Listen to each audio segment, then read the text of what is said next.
Things are gonna get crazy!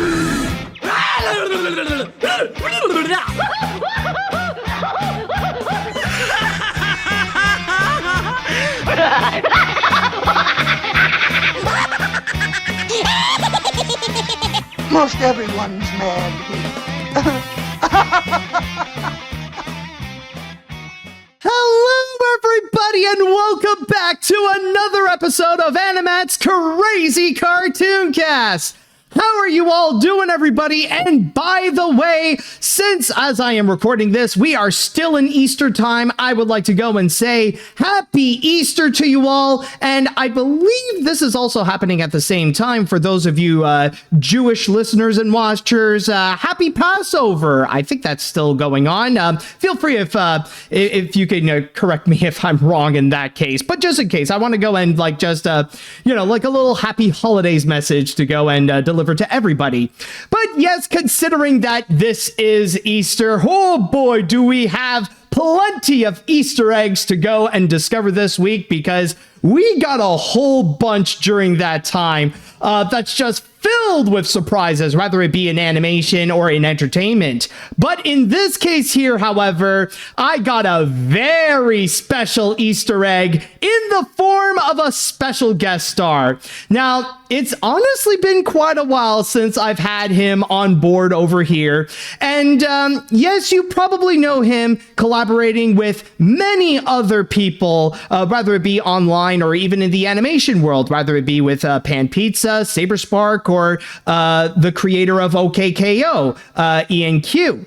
But he is at his prime when he is on his own, when he fully displays his movie knowledge, especially with his own reviews or with his movie crap live streams. So please, everybody, welcome back to AniMat's Crazy Cartoon Cast, Jim Gisriel. Jim, how are you doing?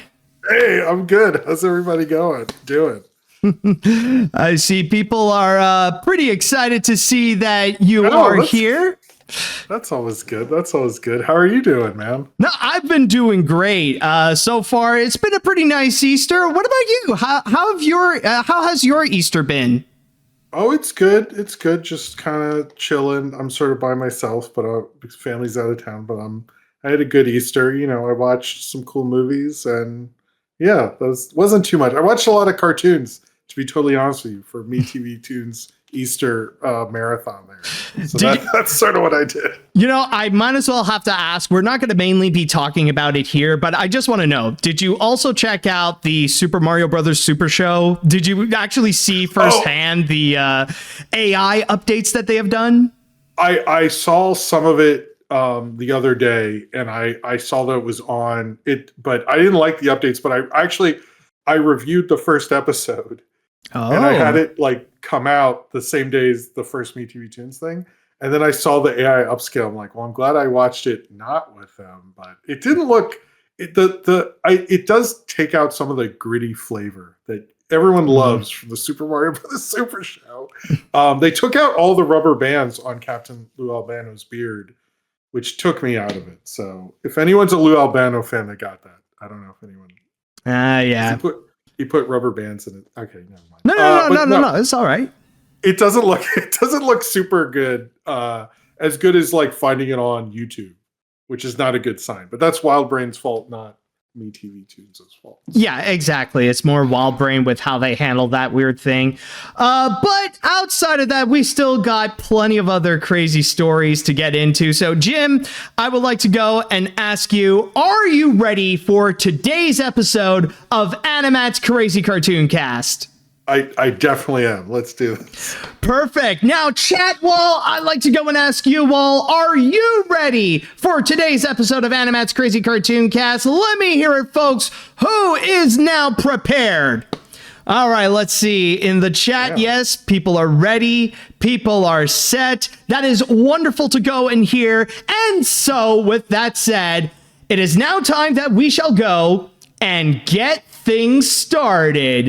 And with our first story, we are going to go and discuss about a couple of trailers. But first, we got one to go and get into, and I know we've had a few that came out, including the second Masters of the Universe trailer, but this one, however, is actually one of the most anticipated movies that's going to be coming out this summer. Are you excited for this movie, Jim? We're talking about Supergirl? Yes, we are talking about Supergirl. Okay, just to be clear. Yes, I am actually. I'm excited because, well, I wasn't as excited before, but this trailer turned me around. But I am excited. All right. So, if you want to know why he is excited, then why don't we go and check it out firsthand? So, without further ado, let's go and begin this by checking out the trailer for the upcoming DC movie, Supergirl. Hey, I was just touching base to see when you think you might be coming back. Oh, there we go.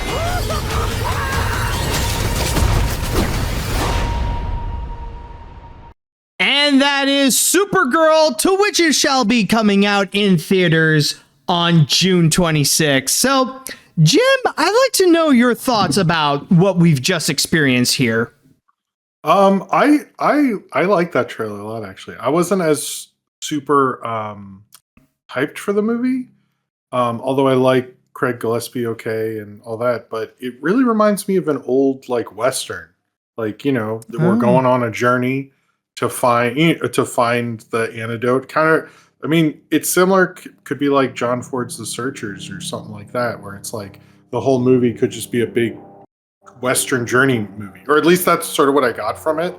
But I also like that, like, it gave us a reason to see the movie, which I think a lot of movies, especially big ones, are just like, it's big, show up, cool.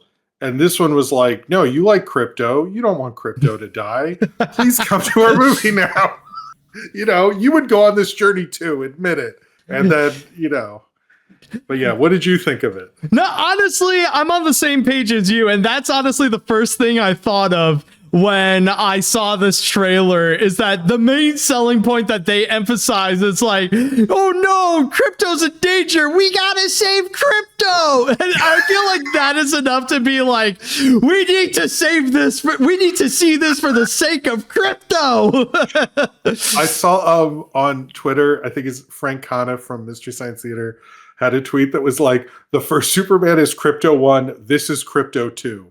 And I was like, yeah, that's kind of the feeling. But I do think he's a good connective tissue, because it doesn't feel like a multiverse. It just sounds like, where's Crypto going? He better be in Lanterns, because I don't know if I'll watch a Crypto-less DCU show. Oh my God, what, we need to make Crypto like the Nick Fury of DC. I mean, he's a lot cuter than Nick Fury. No shade to Nick Fury, but I'm not even a dog person, and I'm like, Crypto. And like my son, who he loves the first Superman. I was not sure if this will be like for him because he's 4, but he was even like, well, I want to see this because of Crypto. So like, I think this was actually one of the better trailers I've seen, because it turned the attitude on the movie around. Oh yeah. You know, even when I saw it in theater. Oh, actually, I wanted to note this. Mm-hmm. When I saw this before Mario Galaxy, it was a different edit slightly.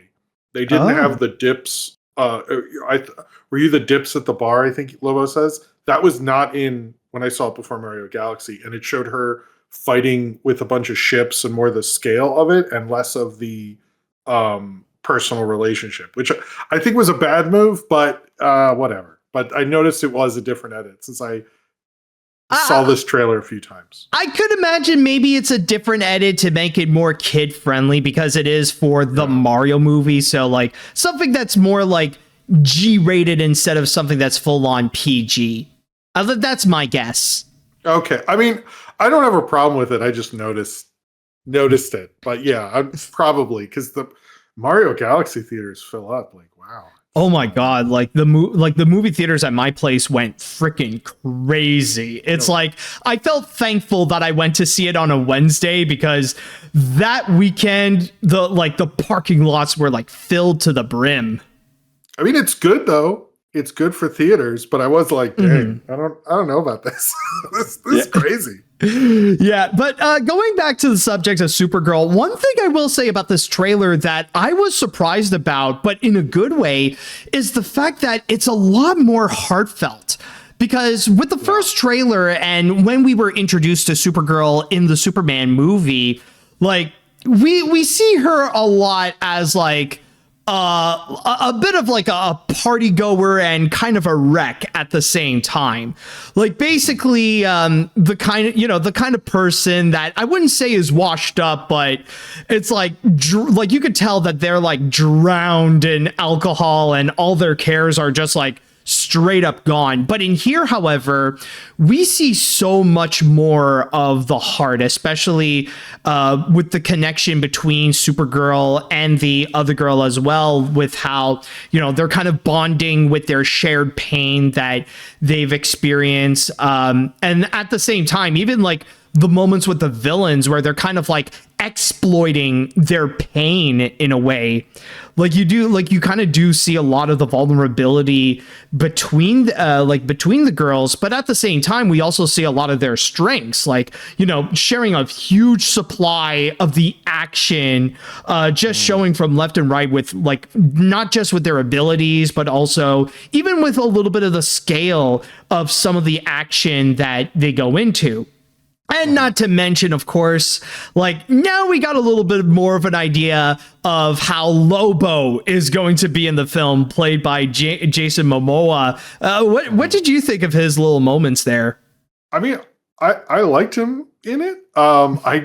He's in so many big things now. It's a little wild, but it is strange that I was like, wasn't he Aquaman like a couple of years ago? Like we're just, I'm sort of like, I don't know anyone who else could play Lobo. So I'm like, it's fine. It's good. But he seemed fine, but he's very Momoa. You know what I mean? Yeah, so that's very him.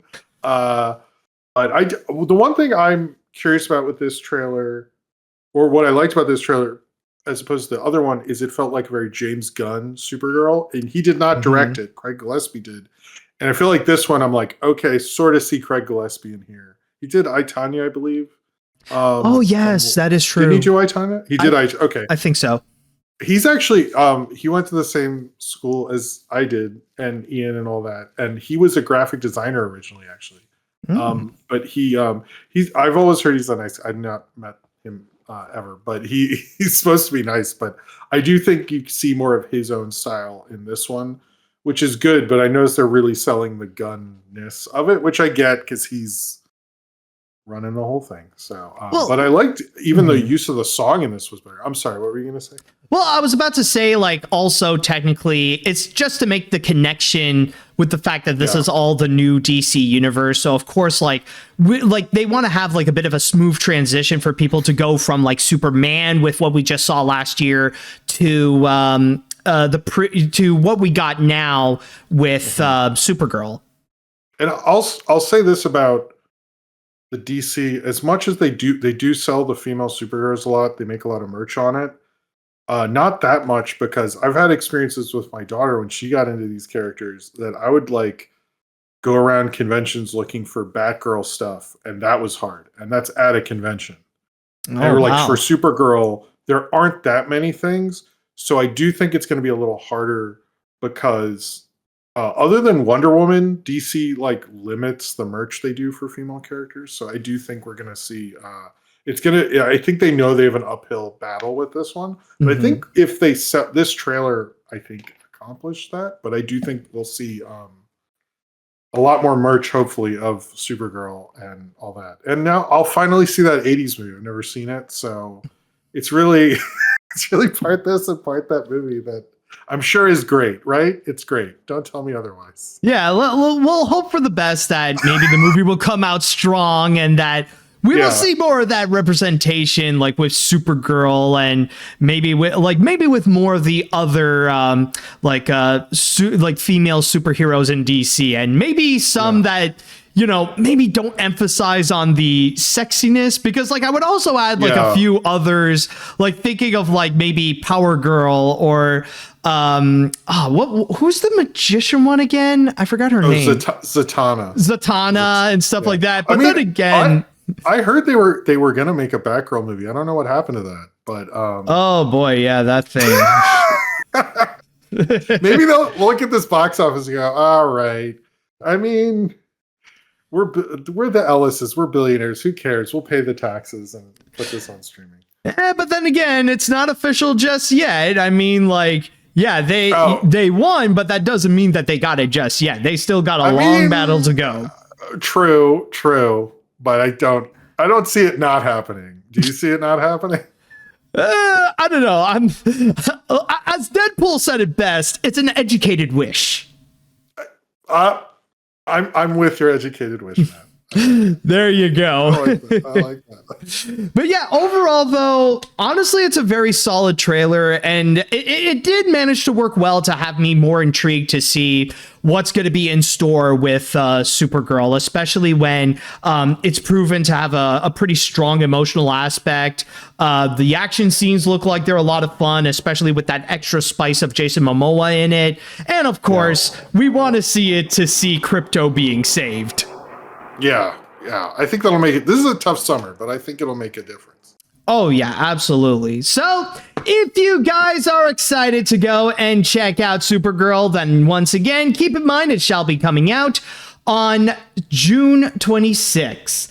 And with that said, now I would like to pass this on to the chat wall. And I want to go and ask you all, what did you all think about the trailer of Supergirl? Did you guys enjoy it? Do you have any criticisms you would like to express? Let me know what you all think.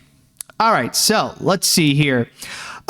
This movie looks like it's going to be awesome. With all the misogynistic MCU garbage we've been getting recently, I'm glad to see DC giving us a breath of fresh air with the perfect combination of girl power and superpower. Krypto is still the goodest boy, and I can't wait to see more of him. This is definitely my most anticipated comic book movie of the year. I'm certainly more hyped for this than I am for Avengers Dudes Day. I didn't know that seems to be a major problem where there's too many guys in like, I'm not saying it like he's not wrong, but I didn't know that it's like that much of an issue. Wow, he skipped over Spider-Man, the Spider-Man movie? I don't know. I mean, it is one of what are there 3 comic book movies this year? Right? Let's see. We got Supergirl, Spider-Man, and Doomsday. Yeah, I guess. Somebody? No. Did Todd McFarlane make that Spawn movie and we're just not aware of it? No. I think, yeah, that's wow. It's so weird that there's so few of them now. Oh, hold on. Some people are mentioning apparently Clayface is coming out this year. Oh, man, we haven't gotten a trailer for that. I forgot about that. Okay, yeah. All right. Okay, so the other one's Clayface. All right. Okay, all right. That's fair. Not that many. Yeah. This trailer really impressed me. I was a big fan of the new Superman movie last year, and this seemed like it's going to be a solid spin-off. Visually, it looks impressive. It seems very heartfelt. The action scenes are fun, and Jason Momoa looks like he's having a blast playing as Lobo. So overall, I'm very much looking forward to this, and it'll be interesting to see how it'll do because it's coming out on the week after Toy Story 5. I think it'll do fine. It's not necessarily going after the same audience per se. True, but that's rough. I'm sorry. I feel bad for Supergirl. I'm sorry, Supergirl. I didn't look at this calendar. Ouch. I mean, that's not good. I mean, I would argue that technically, like, if that's bad, then it's going to be worse when you realize that Supergirl is going to be sandwiched between Toy Story 5 and the Minions movie, Minions and Monsters. What? Yeah, wait, because really? Isn't Minions and Monsters going to be coming out in like the beginning of July? No, you're right. It's the July 4th movie. That actually, I'm not a Minions guy, but that is a good concept for a movie. The Minions movie. It'll be interesting to see how it does. I think that's it's got to make its money before Odyssey Spider-Man. I think after those two hit, nothing's doing well after those two. But it's going to be interesting. And not as many people are seeing 2 movies as much. I think most people's first pick is going to be Toy Story 5. So that's going to be tough. I hope it works out for Supergirl. And now I'm nervous. But yeah, fingers crossed. Yeah, yeesh. Let's see. I was actually surprised how good the Superman 2025 movie was. So Supergirl sounds kind of interesting. Supergirl just wants her pupperoo. It's the only joy in her life. I'll probably wait for it to come out on streaming like Superman, but I'm glad it's good, or at least it looks good so far. Let's see. Craig definitely is a good director, but I'm still a bit disappointed that they didn't get a female director for this. I know Zaslav likely overrun Gunn, but I wish that a female director could bring Supergirl to life. I think there was some they were trying, and then it just the problem. You know what the real problem is? This is going to sound like I'm about to be sexist, but it's not. There aren't a lot of female directors ready to do a big movie right now, and so if everybody's busy, they're kind of like, okay. I mean, they need to like go from the ground up and like developing other female directors from film school, because you can't just like this can't be anybody's first movie. That's a terrible idea. You need someone who has some experience, and then that list of female directors who have enough experience is still very small, which is not great. So that's kind of why this worked out the way. I think there's that female, the TV director who did Madam Web, I think was even considered, because there's a lot of, well, I don't know as much because she made Madam Web, but there's a couple people they tried and it just, their schedule wasn't working and they didn't want to commit to it. And I think it just worked out the way it did, unfortunately. But I think they did try, to my understanding. Yeah. Maybe that was all press, but there really aren't as many, I'm not trying to say not capable. It's just like there aren't a lot of directors up to do a big movie, and we just don't have enough female directors. That's the problem. So you see a small movie by a female director and you want there to be more female directors, go see that movie and pay full price, Yeah, exactly. It's like part of a bigger systemic issue that is going on. Yes, I should have said that word. Thank you. There we go. Yes. Yeah. All right. This looks like it's going to be a very fun ride. While I kind of wish they kept the Superman cameo a secret until the film's release, the visual effects are still awesome. Crypto is God himself. And while Jason Momoa was okay as Aquaman, the dude was born to play Lobo. This is going to be a very interesting watch, especially over the original movie. Seriously, what was that? All right. I think we're going to go with one more comment and then we're going to go on to our first break. So I just want to go and see who would have an interesting... Okay, I'll go right over here. This Supergirl trailer made me even more excited for the movie. I find it better than the first trailer thanks to it looking visually impressive and colorful. Jason Momoa looks like he's gonna crush it as Lobo, and it gives me a lot of James Gunn vibes. Can't wait to check it out in June.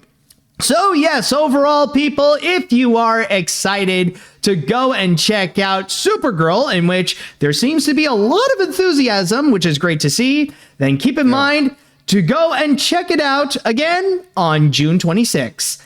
And so we are going to go on to our first break, and when we do come back, we shall check out another trailer, but this time it's going to be animated. Unfortunately, however, don't know if it's going to be something that is going to be anticipated as much as Supergirl, so stay tuned for that. All right, welcome back. Now, when it comes to our next story, we are going to go and check out another trailer. But before we go and see this, Jim, I would like to go and ask you a little question. Have you seen any of the movies by Skydance Animation? I should have known. I've seen the cat one. What was that? Luck? Luck. Yeah, I saw that. I did a review of it. I don't remember that one. Is this the third one? Yeah, this is their third so far. Like they did 2 movies, they released a series, and now this is going to be their third. What's the series? What are you talking about? There is a series. It's on what series? It's on Apple TV Plus, and it's called Wondla. Oh, okay, good for them. I didn't know about that one. I knew the second movie, but the second movie came out like during Christmas, Thanksgiving time, which is a bad time to put out anything different because you've already got enough social and family stuff, and then you have I just, that one fell through the cracks because I was like, getting Thanksgiving food or doing something with Christmas. And I was like, it's also like, do I need to sound off on Lassiter again? Do we need to do this again? Let me tell you, dude, you got lucky for skipping Spellbound. It was so bad. Wait, so I did not see, which I just said, Spellbound. Don't people turn into other things in that movie too? Well, some, yes, actually. So this whole thing is like turning into different stuff. This is like the Lassiter studio. I think you'll get this reference. I look at Skydance Animation as like Lassiter's famous studios. Does that make sense? Oh, yes. Oh my God. That's a good way of putting it. Because I look okay, good. Yeah. Because it's like with, if you don't know, there was Fleischer Studios and then the Fleischer brothers left. We don't need to get into all that. And then it became Famous Studios, who were not as good. At the beginning, they were fine, but it didn't turn out good for most of it. And that's how I look at Skydance. It's like, you can sort of, well, actually, I don't think any of them have been that good. Did you like Luck or? Luck? No, honestly, no, I didn't. I mean, like, the best that I could say is that they have a very talented animation team, but they have some horrible scripts. Like, they were so terribly handled. I mean, I think they the thing is, like, we should have known this is what Lassiter, it was the brain trust that made Pixar what it was and not Lassiter. Because the last thing Lassiter did before this was Cars 2, which is really bad, which you can tell he was the lead on. And not having, like, Stanton and Doctor and Brad Bird was in the trust when he was there. I can't remember who's in the Pixar trust at what times. That's like, you can't really find that data. But if you look at the people in it, you're like, oh man, no wonder the notes are amazing and these scripts are so good. And I think without his team, he really isn't as good as, I mean, and you look at like who's directing this. It says director of Tangled. It's not the more notable guy. I'm sorry, I can't remember. Oh, Byron Howard. Byron Howard. Yeah, it's not Byron Howard. It's who, because you'd think when you see that, if you know animation directors, you would think it's Byron Howard. But it's not. It's this other guy who hasn't really done anything. And you're like, did Lassiter just call in like who he knew would do a movie? Or did he believe in this guy? Because I don't see it, but whatever. Yeah, well, we will get more into that. But first and foremost, let's go ahead and actually check out what we are talking about, as we will go and watch the trailer for the upcoming Netflix and Skydance Animation movie, Swapped. Hey, this is my Uncle Mike. All right, yeah, we're going to watch the trailer for my new movie, Swap, only on Netflix. I called dibs on the head. And that is Swap, to which it shall be coming out on Netflix on May 1st. So, yeah, Jim, what did you think of that? I mean, it's pretty not really very good. It seemed to me. I don't know. It's such a boring plot that I'm like, okay, two animals swap, and I mean, some of it I'm like, oh, I guess the flying thing would take a minute to learn and all that stuff. But I just like I don't get why Michael B's in this, to be honest with you. I know he's an anime fan, but I thought he had better animation taste than to just sign on to any big movie star animated thing. And I know this is actually the first trailer to say Academy Award winner Michael B. Jordan, which people on whichever social media we're talking about how that's a big deal. But I kind of like didn't, I don't know. I don't get why he's in this. And I don't get how this cast did it. I feel like they're making this more than it really deserves, maybe. I don't know. How do you feel about it? Well, just to go and comment on what you say, I'm really not that surprised, considering that they got some notable names in this, considering that with Skydance Animation, they were able to pull some prominent, like, all-star names onto this. Like, even with Spellbound, there was, like, a whole bunch that you would wonder, like, why would they even be involved in the first place? Like, they got Rachel Zegler, Nicole Kidman, Javier Bardem, and Nathan Lane, and several others. But what? Sorry to cut you off, but isn't Jane Fonda in Luck? Am I right about that? I think she was. I think so. Yes, she was. Which was crazy considering Lasseter. A lot of people were like, what? And anyway, yeah. Oh, yeah. So, yeah, like you got all that. And I mean, the one thing that I will say is positive is that, well, the animation is executed very well. I will give them, again, as I mentioned, Skydance Animation has a very talented team behind them. They are capable of making some beautiful visuals. And I do admire some of the creativity where they mix like some of the forest elements with some animals. Like those, I will say, is pretty cool. Other than that, though, holy crap, does this movie feel absolutely generic. Like, this honestly feels like the kind of movie, like, this feels like it's part of a special category of cartoons that this is what cartoons watch when they say that they want to put on a cartoon. You know what I mean? Yeah, I do think this goes into the kind of, I guess anything that's on Netflix for kids will do fine kind of thing. They're like, we can just make this bland and we'll do okay, which is like, makes it even sadder. Because you're just like, so does anyone care? Like, I think if you're an animation fan, it's like, you want something to be really animated, you want to get into. And when someone just makes this for, I guess, to keep his Netflix deal going with Skydance, it just feels kind of uninteresting. You know, it just, there's nothing to snap onto you. Exactly. And I feel like all of these elements with what they're mentioning with the story, it's all stuff that we've heard of before. Like the main plot, of course, it's Freaky Friday. It's basically they just want to create their own Freaky Friday, which is honestly kind of crazy because like so far with these Skydance movies, all they've done is just rip off Disney. Like they've ripped off they've mostly ripped off Pixar and like some of the modern Disney films like Wreck-It Ralph and Zootopia with what they did with Luck. And then there's Spellbound that is straight up a ripoff of the classic Disney formula. And now we got this where now they're ripping off a Disney live action movie, which is honestly a weird direction to go with. I mean, I think it's sort of their reaction to, you know, it feels like Wild Robot happened and then Hoppers happened. I know they're probably developed separately and all those things, but it does feel like from an audience perspective, I heard when Hoppers came out, everyone's like, oh, Wild Robot, I get it. And I feel like this is their like, hey, animals are big. I'm surprised a robot's not involved, actually. There should be like a robot, a virtual thing, change their brains or something like that. But I mean, I don't know. Tracy Morgan's fun in a cartoon. There's certain elements to it. And like, I wasn't in love with like the Sea Beast. I never reviewed it, but kids like watch that fairly regularly. I know that's not Skydance. That's like that's their own thing. That's Netflix's own thing they've done.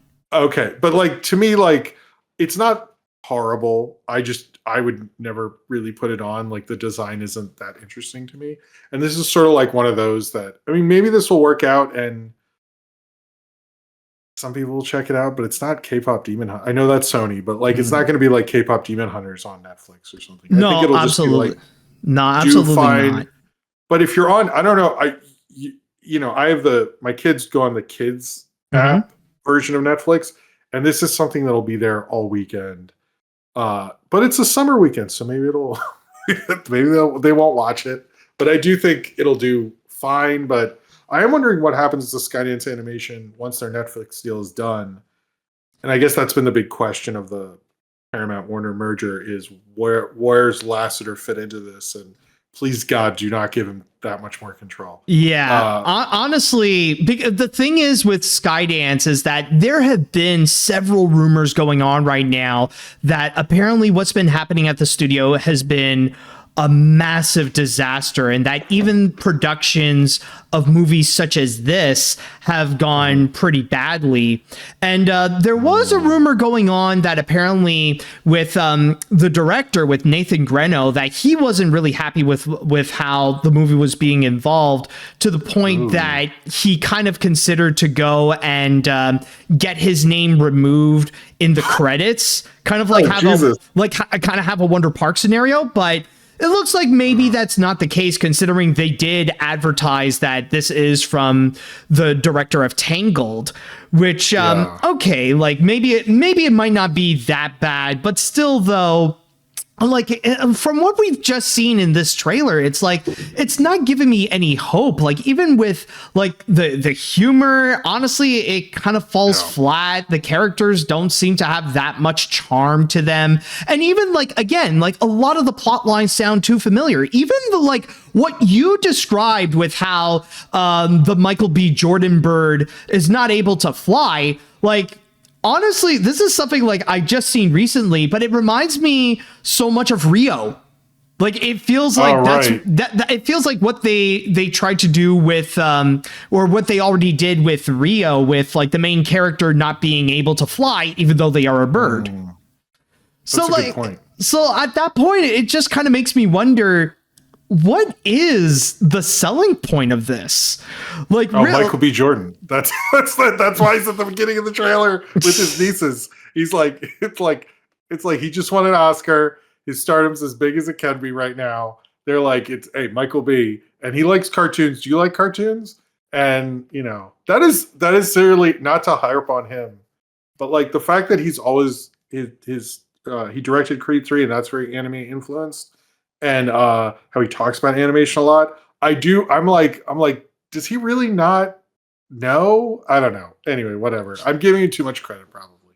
But, you know. Yeah, it's, I don't know. Maybe it's just like a quick, easy thing because with voice acting, you could just do it on the side, like record your lines, and you know, like they're not going to go and ask much from those big name actors, of course. So, like maybe it's just a side thing, and especially the fact that you saw him bringing in like his niece and nephew, so like he probably wanted to do it for them, and like didn't think too further from that.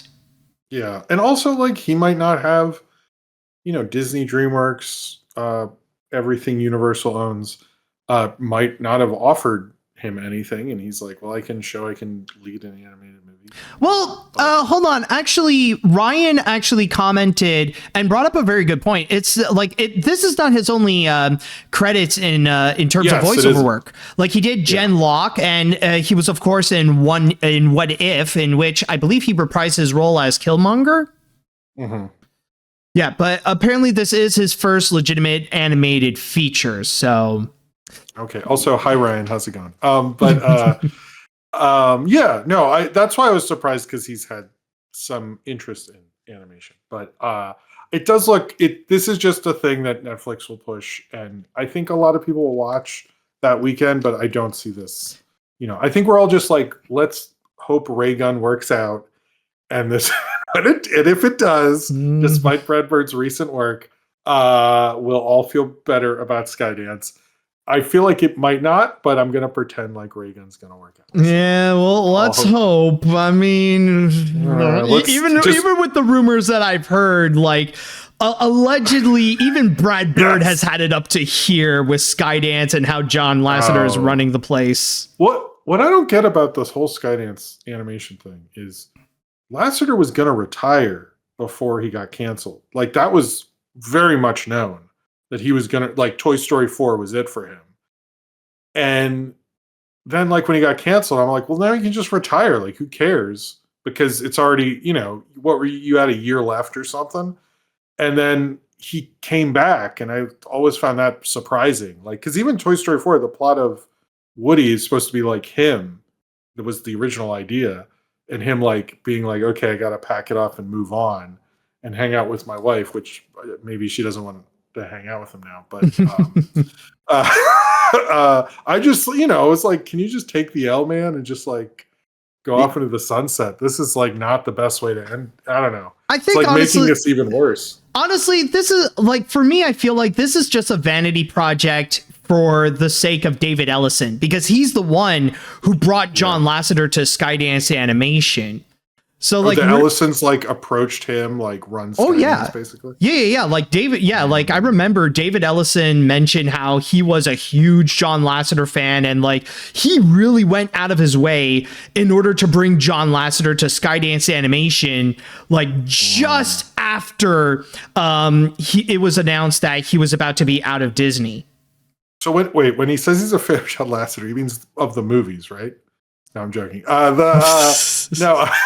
Sorry, the Ellisons are really evil, so I wouldn't be surprised if he was like, look, I like the movies, but the sexual harassment, whoa, no. Sorry. That is surprising. I would have picked maybe other people. But whatever. I mean, I think they should have known better, but I think the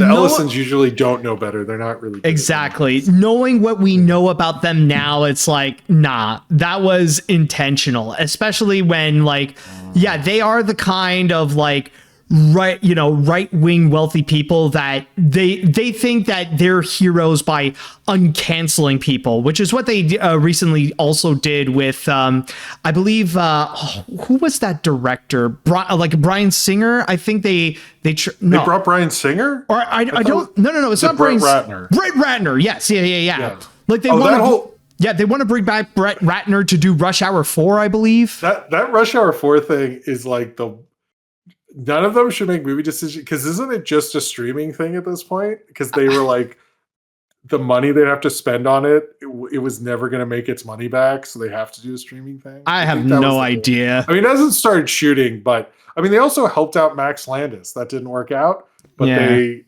at least let him go in the room and pitch and develop it for a week, which I don't know why, but yeah, that seems to be their thing. So I'm excited for Louis C.K. to be in the next Skydance Animation thing with Roman. Oh, Reigns. yeah.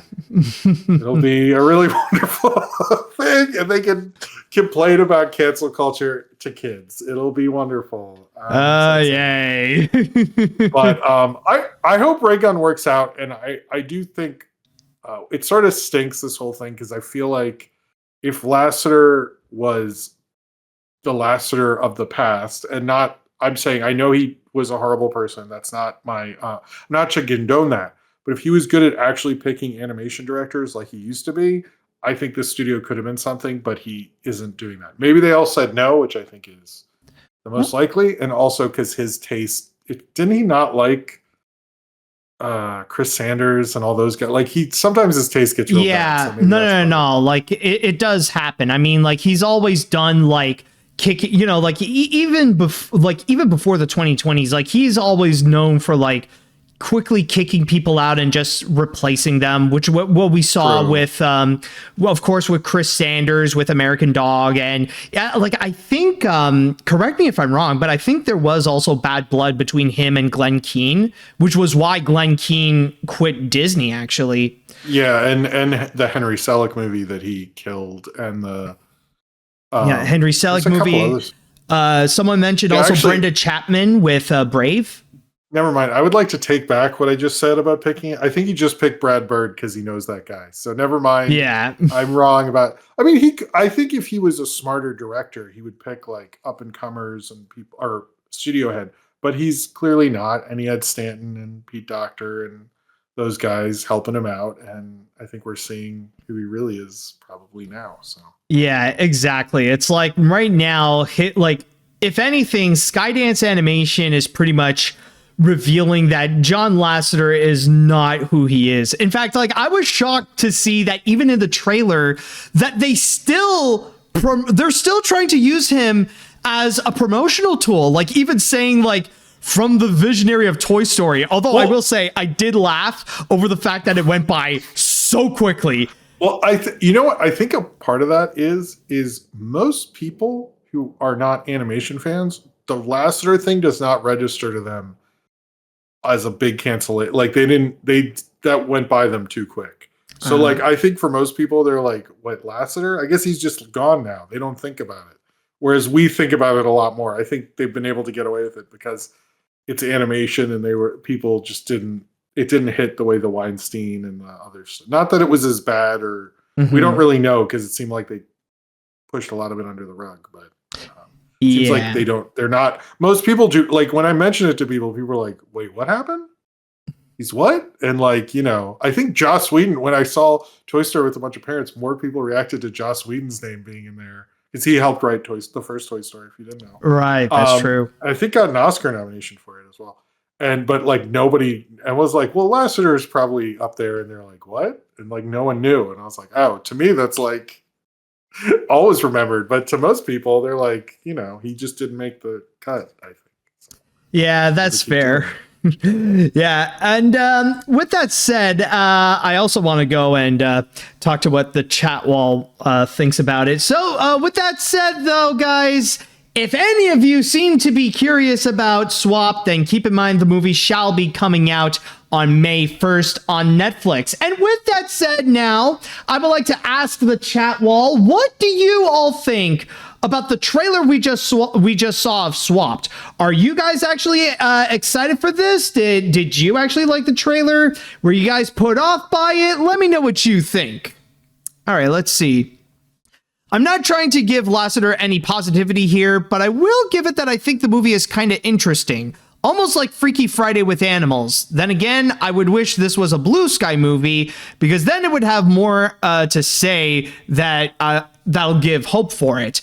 After the last disaster flick, I don't think this would be anything special. In fact, I would say this is a plot line that even Phineas and Ferb already did, and is mostly better than all of this. Even the actors, I feel bad for them.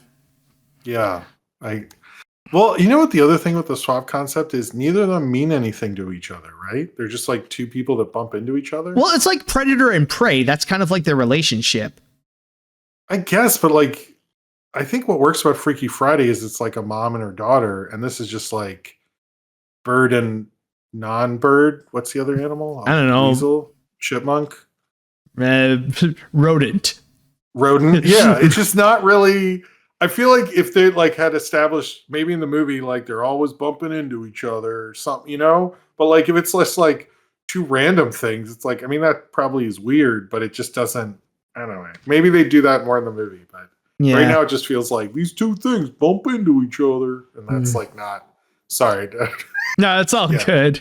Yeah. I do feel bad for Nathan Greno since I've been a fan of him since Tangled. I'm sure he's a nice guy and all, but yeah, this looks very generic, unfortunately. I'll give it that the animation and the visuals look really nice, and great choice of song from the Rushmore soundtrack. But knowing John Lasseter's Skydance has been clearly sabotaging the studio, I think it's going to be another mediocre edition of Skydance Animation canon. Let's see now. Wait, that was from the Rushmore? That did not register to me at all. Wow. Okay. I'm going to rewatch Rushmore. Nice callback. Yeah.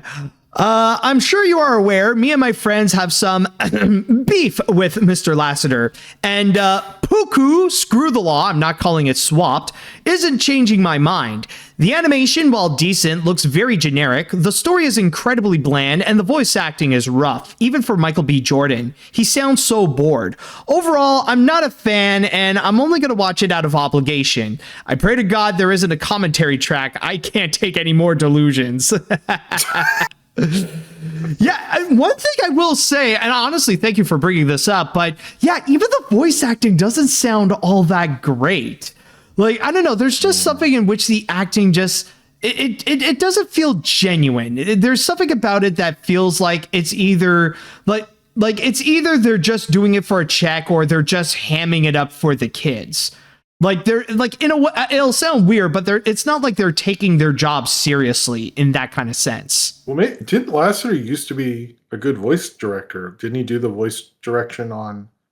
Did he do that for Spirited Away? Or was that not him? Was that Stanton or somebody? I don't know. I'm sure he probably has done like one or two for Studio Ghibli.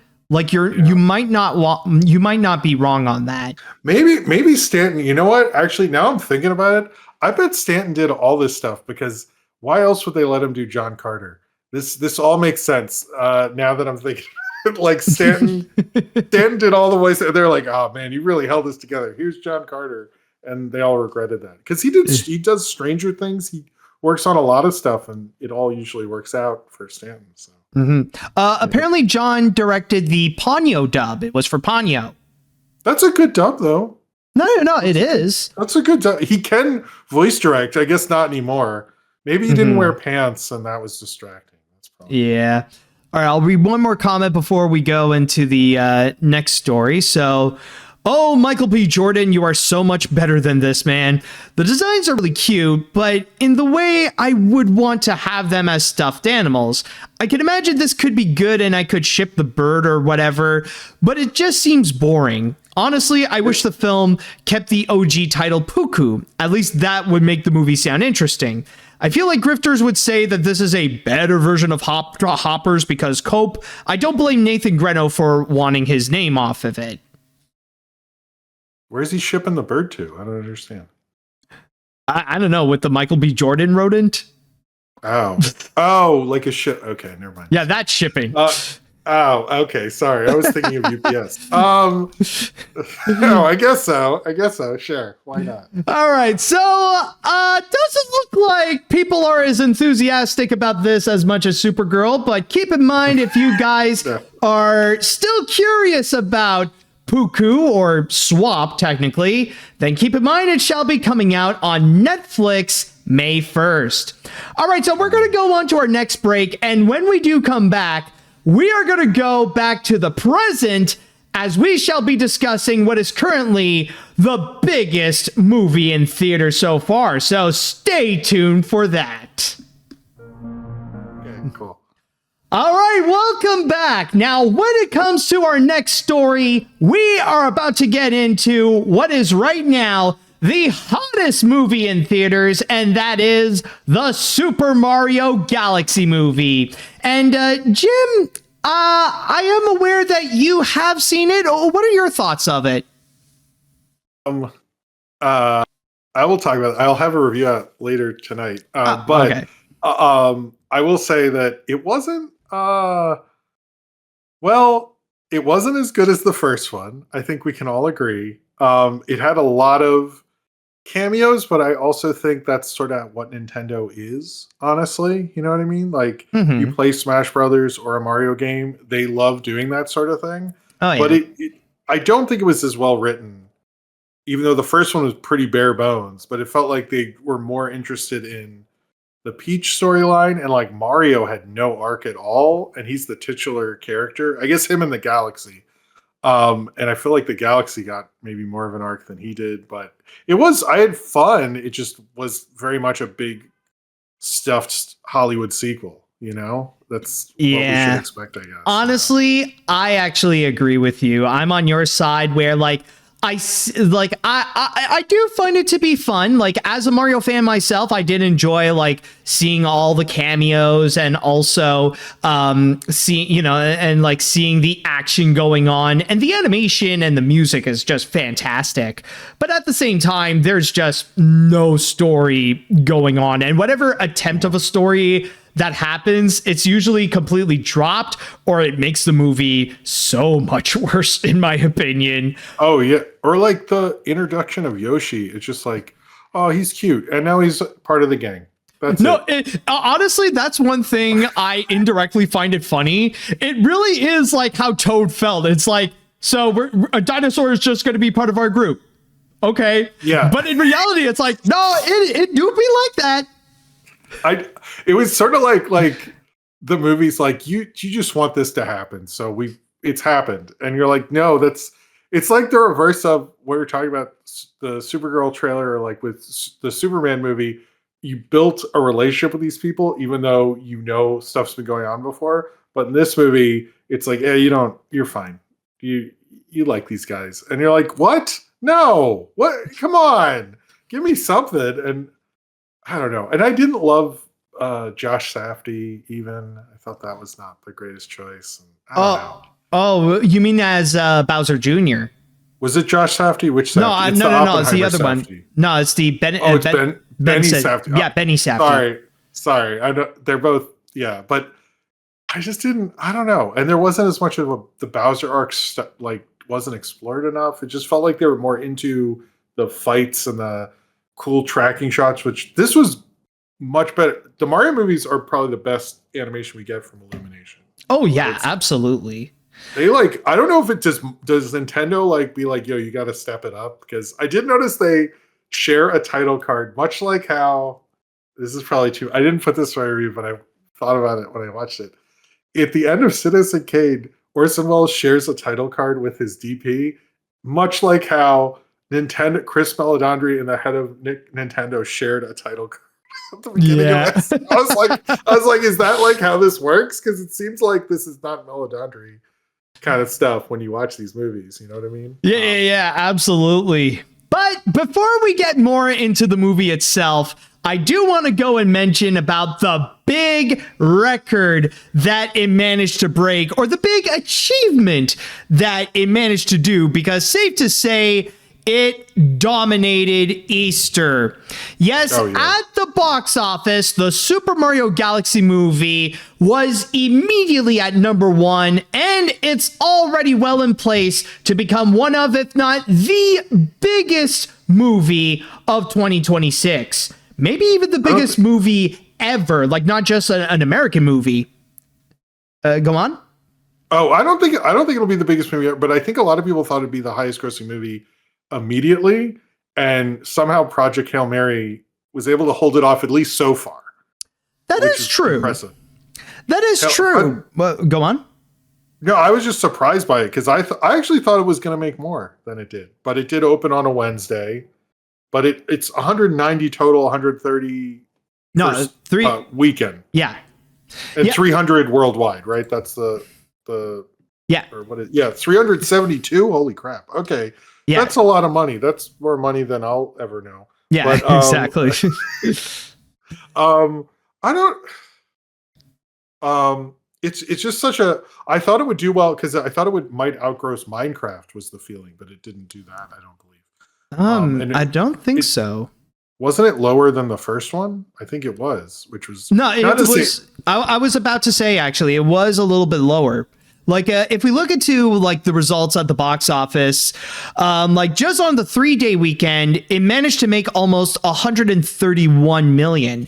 And as I am recording this, according to Box Office Mojo, the domestic total that it has so far is $190 million, and a worldwide total of almost 372.5 million, which means that it was able to go and beat some records, in which, just switching to my other source on Deadline, some of the records that it managed to beat is that it got the biggest global opening at the box office of 2026 as of April 5th, the only animated franchise to have 2 titles open over $350 million globally.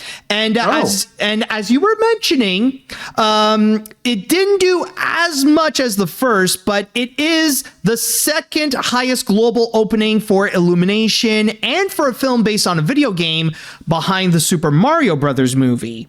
As well as, go on. No, you finished. I'm sorry. What were you going to say? Yeah, just going to highlight a few other records that it managed to do. Domestically, it says that it has the biggest opening of 2026 year to date. It is also the biggest 5-day domestic opening since Moana 2. And also the biggest 3-day domestic opening since Wicked for Good, as well as having the biggest MPA international opening weekend of 2026, and the only animated franchise to have 2 titles open over 170 million internationally. So yeah, it didn't do as well as the first, but it still managed to do great on its own. I'm wondering, and I don't know, I'm sure someone in the chat will correct me, and please do, but I'm wondering, didn't Minecraft have a weekend before Easter? And I think the first Mario did as well, because this having Easter, I noticed I went to the daily box office Mojo thing, and I know those are estimates and all that. We're going off estimates in case someone watches this and there was a huge surge we're unaware of. But one of its worst days was that Sunday, where it only made 30 million. And I think because even though it was a rainy Easter on the East Coast, I still think Easter for a lot of people, they're doing family stuff. They're not thinking about going to the movies, and maybe that hurt it, and it'll hold up better the next weekend. Or maybe some people were like, I heard the reviews and I'm going to see it, but I'd much rather wait till it's on Like this is on Peacock, and nobody has that, so maybe that doesn't count on that one. But no, but I think Easter can hurt the thing because even though it's raining, you're like, well, I want to see my this is the one time the several times a year you see your cousins, your aunt and uncles, and I think maybe that hurt it a little bit. No, I'm sure it has, because Easter is often known to be a time when, people don't go to the theaters as much. It's not really the best time in order to go and do so because, like, usually a lot of other places are closed anyways, and usually families would get together more so than to actually go and watch a movie. So yeah, like I'm not surprised that on that Sunday it didn't do as strong as like compared to how it would do on either Friday or Saturday. So I think there is the Easter factor that it did hurt it a little bit. And just to let you know, for Minecraft, yes, it did. It was released before Easter, and if I recall, it's like probably around a year before today, actually. Like I think it was released around like April 4th or 5th or something like that. Wow. Yeah. I mean, it also there's no chicken jockey in this, so I think that hurts it. I'm sort of joking, but also not, because I have kids, and that was a major thing. So I'm not gonna. I think that does help, but I also, it's for a lot of the schools also around here, and other places, it's a really long spring break. So I think people are like, "Oh, I'll see Mario later," and there isn't much playing for kids unless are kids going to see The Mummy or Michael. I don't think so. So I think like this will probably just be number one till Michael Jackson comes out. Yeah. Well, one thing I will say though is that you're not technically wrong that it doesn't technically have its own chicken jockey, because it didn't have that kind of meme, but at the same time, this doesn't like one thing that is significant is that this doesn't have its own Peaches, that it doesn't have Jack Black singing a song of sorts in the movie. You are very right. That was such a big thing. Sorry, I'm talking so much as a dad on this, but like my kids loved Peach. Kids, like I've watched it with just not my kids, but other kids, and they like are on the floor during Peaches. And they almost did it, and then they didn't, and then there wasn't another. I thought there'd be a follow-up Peaches, and even Donkey Kong, not in this, which surprised me actually. What was the deal with that? I mean, not that movie needed more characters, but it was just I'm thinking maybe like. Maybe in their mind, each movie would probably have a special guest star, and like Donkey Kong was for the first, and Fox McCloud is for the second. So it's like the Sony Spider-Man movies where part of the contract is another MCU character has to show up in each probably movie. Yeah. It's the same deal. I mean, I also think like that was the first Mario movie. That was a big deal. And this is, Mario Galaxy, I'm surprised that gets the title before Mario Brothers 2, but I'm not as big of a gamer, so I know Mario Galaxy was big. I was just surprised we're leapfrogging to that. I'm curious if we'll get Mario 3, since that is a big game. We'll see. But I don't know if I don't know. I think some of the reviews is part of it. I think Easter is part of it. It still did phenomenal. I don't think anyone is upset. They're just kind of like, oh, we probably could have done this or done that, or whatever. It didn't feel as momentous. I don't know if you felt that as well, but it just to me didn't feel as momentous as the first time. Yeah, no, I do see what you mean, but also you did bring up something very interesting though, is that the reviews might have played a factor. And that's another thing that I really want to get into here, is because if there is one massive discourse that's been going on, it's the massive feud between fans and critics. And I know this is not the first time. The first movie had that a little bit as well, but like we have been seeing on the internet that it's been intense. And even though it did great at the box office, when you do look on websites like Rotten Tomatoes, for example, it didn't really get a great score. Like going to Rotten Tomatoes, it so far has a 42% rating, which is definitely more on the rotten side. And maybe not the worst, but still not an impressive number to have. And even the critic consensus even says, packed with colorful world building that's as frenetic as it is weightless, the Super Mario Galaxy movie's visuals are often out of this world, but the threadbare story ultimately loses its Milky Way. And if you think that's bad, it's even worse when you go to Metacritic, where it has a Metacritic score of 36 out of 100 in terms of average reviews. And that's why nowadays a lot of people, like a lot of fans especially, they're just outraged by the critics not giving it high praise, because there's been a lot of fans out there who came out loving the movie, even saying that this is their favorite film of the year. So what do you think about that whole discourse going on, if you have an opinion on it? I mean, wait, did they only see one movie this year? No. The thing with the critic versus fan thing, and I've seen this evolve over the years. I think the first time there's really a let's not be too critical thing was, I remember when the first Spider-Man came out, people were being like sort of throwing softballs at it. This is the 2002 one, was what I'm talking about. Oh, right. And I think that maybe was a bad move, because I get like, hey, this is your big moment, fandom, have at it. But we don't all have to agree on the same thing. That's not critics' jobs. It's really, you're supposed to have like this background in film history and the current state of animation and film going, and then give your opinion on that. Or at least that's how me and Matt do it, at least. Sorry to speak for you there, but I feel like fine. That's what we're trying to do. And I think when people get upset, it's like, well, I'm not coming from your perspective. I'm coming from my perspective. And it's super weird when people go, we should all think the same thing because I enjoyed this. It's like, I find that to be, I've always found that idea to be odd, because criticism is supposed to be from a specific perspective, not from a group think feeling or something like that. And I think, like, you know, I don't see how this movie would be a film critic safe movie at all. It's not really super good. And I think like that's what's shown there. But if you just want to see a Nintendo-like product, that's what it gave you, and you should be happy about it. It shouldn't matter what I think. You should be able, you know, I'm not standing in front of your TV and lecturing you.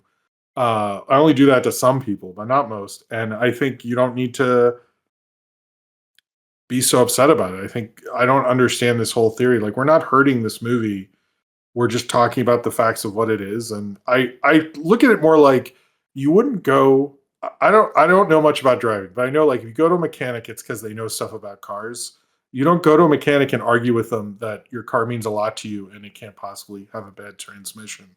You want them to fix your car. And so you use that knowledge. And I think it's like, that's what our knowledge is here. To explain based on our knowledge of film about this movie. And I think based on that, this was never going to get good reviews. So I'm sorry. But if you just want a fun time and say fuck the critics, I guess. I never say fuck the audiences. We never say that. Mm-hmm. So, you know, I think it's a bit much in my mind, and not realizing what criticism probably is. But yeah, sorry, I'm off my soapbox. No, it's all right. It's perfectly fine, dude. I mean, what you explained, it's great.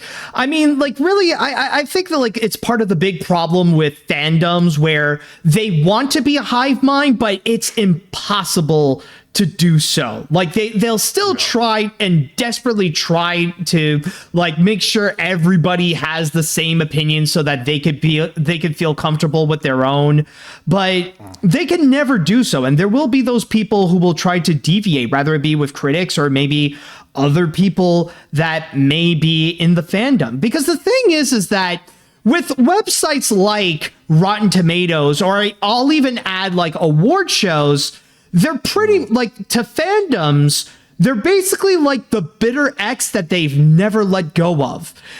Because the thing is, okay, they I want to explain this one. Okay. Because the thing is that they feel, because they never care about them, they'll always say that they resent them, they don't care about them anymore, that they've moved on. But there's always that side of them that they cling on to feel like they want that satisfaction of them liking them. You know what I mean? Like, you know, they're like, I don't care about what the Oscars say. I don't care what the critics say. What do they know? Their stuff, what they say is garbage. They don't know jack shit. What do they agree with me though? Do they like what? Do they also like the thing that I like? Do they make me feel smart? Do they approve? I think part of it is that I actually never use the aggregate sites, and I read a lot of film criticism every now and then, but I really don't. What I think I wish there was some way of a website to help you find a critic that's good for you, because most of the critics I enjoy are ones that, like, you know, I've watched their stuff and I know, like, oh, I'm excited to hear, you know, this particular critic on this movie, whether they like it or not like it. I know their perspective will be good. I wish it was more of that, because I feel like just listening at an aggregate is maybe not as ultimately healthy. But the awards thing, I actually do think Super Mario Brothers, the first movie, should have just gotten an animated feature nom, just because it was such a momentous thing. Maybe not this one, but like the first one was such a big deal. I'm a little with y'all on that one. At least just throw them a nomination, because it was like such a big deal. You know, and Jack Black singing Peaches would have been fun, but I guess I don't think they did that, right? No, not at all. Like I think the most I think the first one only got like a few nominees. Like they got one, like at best at the Annies, they gave one to Jack Black for best voice acting. I don't think he won, but it's like it was there. Yeah. And then there's like the Golden Globes with its gimmicky best box office achievement or whatever. Yeah, and I think that was it. I mean, I do think the Oscars I think award shows need to be more open to not nominate the same movies that they do through all of award season, which gets really boring. I would like them to open up to bigger movies as well as weirder, smaller movies too. But I think like looking for your own fandom to be vilified by critics and stuff just on a general sense is a bad idea. But like look for like, I'd be curious, like if you like, James Rolfe, like what does he think of this? Or, you know, someone who's more video game savvy might be more of these people's cup of tea rather than film critics who, you know, but I do think people were a little harsh because I have heard people say it's like jangling your keys at a movie, at like a baby, like it's like, oh look, it's Yoshi and stuff. And I get that opinion, but like I do play Switch with my kids, and those games always have tons of cameos. I'm like, this is just Nintendo. This is how Nintendo is. Am I going to get upset at Nintendo for being Nintendo? I just found that to be, because it is a Nintendo co-production, right? Yeah, it is. No, it definitely is. So it, like, to me, felt like a Nintendo thing. I think maybe like people had to deal with like, well, this is what they would do if they made a movie, and maybe that's not as fun, but or maybe they'll look at this and go, you know, look at the Iron Man franchise. Iron Man 3 is not my favorite, but it's better than 2, so maybe they'll learn a lesson. Maybe. We'll see, man. But I mean, it's Illumination, so. Yeah. Anyway, sorry, what were you going to say? No, but I was about to say, I wanted to go and ask the chat wall what they think about it. What do you, like, considering that maybe you have seen the Super Mario Galaxy movie, so I want to go and ask you all, what do you think about its box office performance and also the feud that's been going on between fans and critics? Let me know what you all think of that. And if you want to go and share your thoughts on the Mario Galaxy movie, feel free to do so. Let's see now. I saw the Galaxy movie on Friday, and despite its flaws, I still enjoyed it and had a blast with it. And I'm not shocked that it did well, and I think it's most likely guaranteed to make $1 billion like the first movie, especially with the lack of competition. As for the discourse, it's honestly ridiculous, and it's just a whole mess. And there's the fact that of some reviews, and they're like some reviews that are problematic, like the one who says that it's worse than AI. Yeah, that I do agree. Like, as you mentioned, there are some critics that went a little too far with their criticisms with how much they didn't like the feature. I mean, I didn't think it was ever going to be as good as that Spielberg movie, so I found that comparison. Oh, damn. Sorry. Yo, That's what they're talking about, right? I did not expect a slash like that. That was AI's pretty good. What, this Spielberg? Okay, ouch. Maybe. Sorry. No, it's all good. It's all good. Yeah, I didn't say it was worse than Ready Player One. Give me a break. All right. Anyway, Okay. Honestly, I'm not gonna lie. At first, I thought you were talking about the upcoming Disclosure Day. oh, I'm. I don't know. I'm a little unsure about that one. So we'll see. Maybe you could actually say not as good as it's worse than AI, and people will think you mean one thing and it's the other. That'd be funny. Yeah. Let's see. Oh, okay. Apparently, of course, it's Moist Critical who said that it's like Jangling Keys the movie, or at least he's one of the people who said that. I mean, it's not.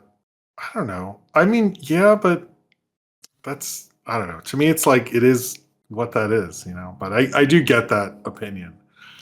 I don't know. Like even like I don't know. Even I do feel like it's a little bit harsh, and even at that, like this might be a hot take. Like I know Moist Critical is a good YouTuber, but like when he does his movie reviews, like I don't know. Like I feel like he could take things a little too far.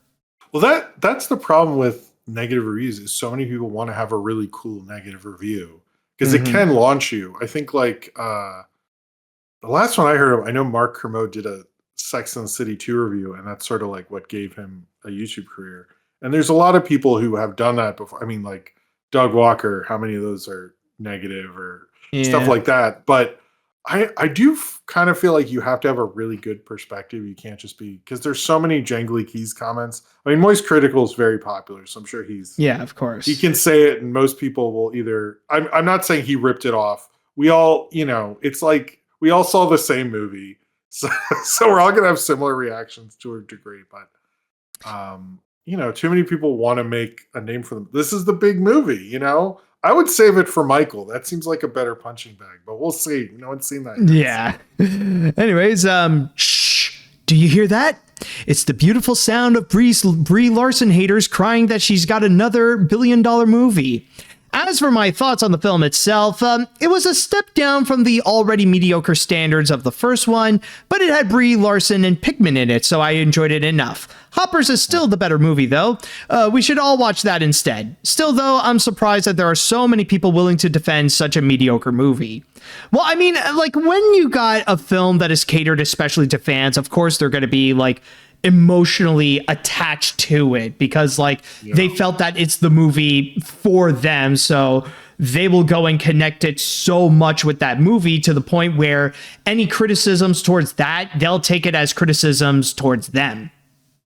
I mean, and also Nintendo is fairly open about how when they make Mario things, they're mostly played as being advertisements. So I think like that is one of they always meant, if I looked up from the Wizard to the Mario, all of them, they're very much concerned with advertising. And I think maybe that's like doesn't play as well for some people. Whereas other people, they're like, hey, I love Nintendo advertising. So yeah, that's fair. I want to see Star Fox. Yeah. What did you think of Star Fox, by the way? I honestly thought Fox McCloud. I honestly thought he was actually one of the better parts of the movie. I mean, like in general, like he's not a great character, but like he was one of the better aspects where he brought in a lot of like fun charisma and that Han Solo vibe onto the feature. So I actually enjoyed his contribution. No, Glenn Powell was a good choice. At first I was like, oh, that seems so basic, but I was like, yeah, but that's like the right casting. Like that worked out. And although I like the 2D part, I was like, can I see that movie, please? Oh, yeah. That was fun. I was like, can the rest of the movie be this? No? Okay. All right. Yeah. I'll read one more comment before we go on our next break. I'm really surprised the reactions from the film critics have been so mixed and heated regarding the movie, but the audiences loved it. I'll be watching the Mario Galaxy movie with my friends soon, and I'm really excited to see it, even though the movie might have mixed reviews.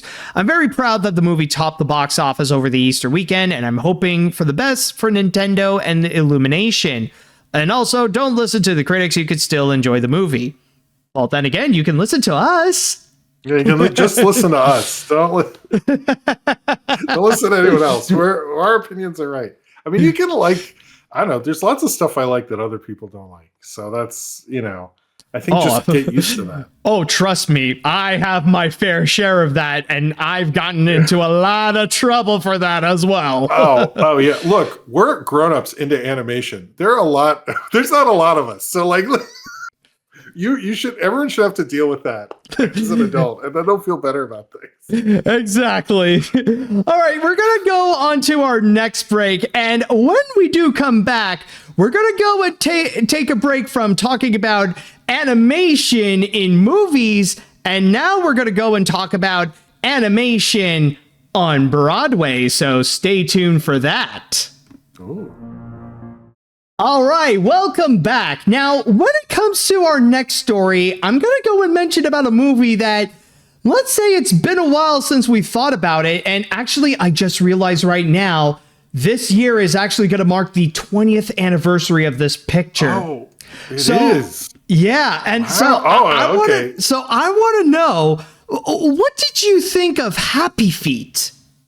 Oh, me personally? Yeah, well, what did you think of it? Well, I'm a big fan of George Miller, who more people, I think, when they say his name, think of the Mad Max films. He's also a crazy dude, and I saw this with my kids. I did not see this when it originally came out. I'm sorry. It's also how George Miller got his Oscar, by the way. It's pretty crazy. It's a wild movie. Like, I was like, this really goes for it. Like, I like the music, but it's very much like George Miller's wild madcapness. I remember, like, I watched it with my family, and the kids and I were into it, but my wife was like, what the hell is this? Like, it has this really crazy quality to it, which I actually like. I haven't seen Happy Feet 2. Maybe I should review Happy Feet for the 20th, now that you say it, because I generally like how wild that movie is. Definitely takes the March of the Penguins in a much different direction, you know?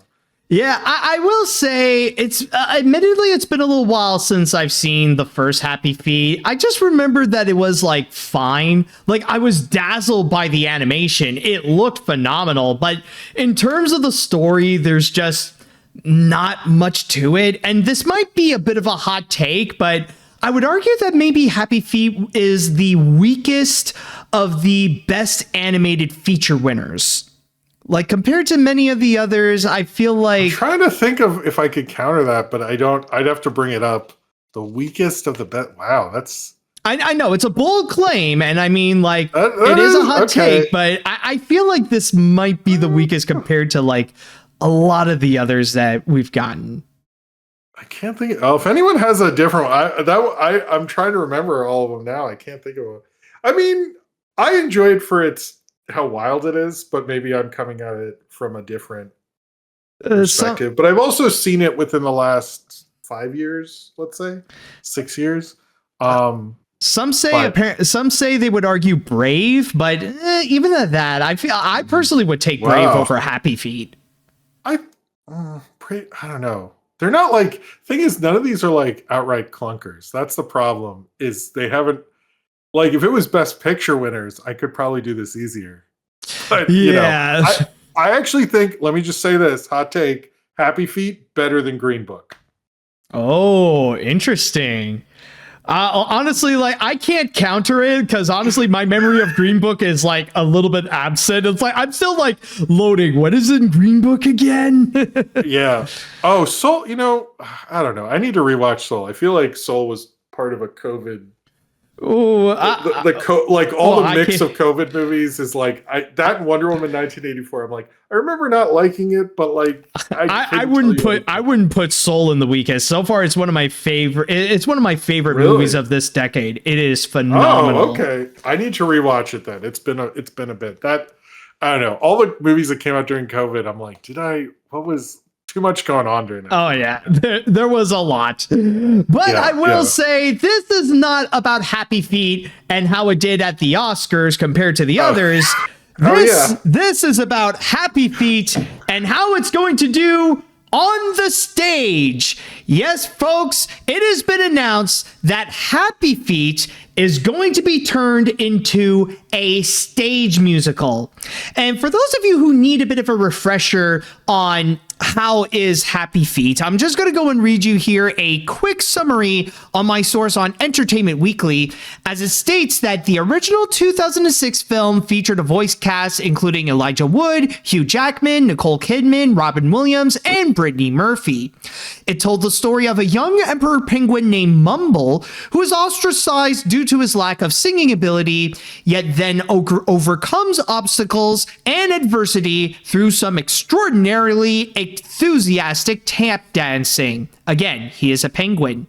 Now, when it comes to the show itself, however, keep in mind it is only announced. We don't know anything about how they're going to go and pull it off. We don't have a release date yet, and we don't have any information on where specifically it's going to be coming off. Even though I might have said before that it's going to be coming to Broadway, there's technically no true confirmation if that really is the case.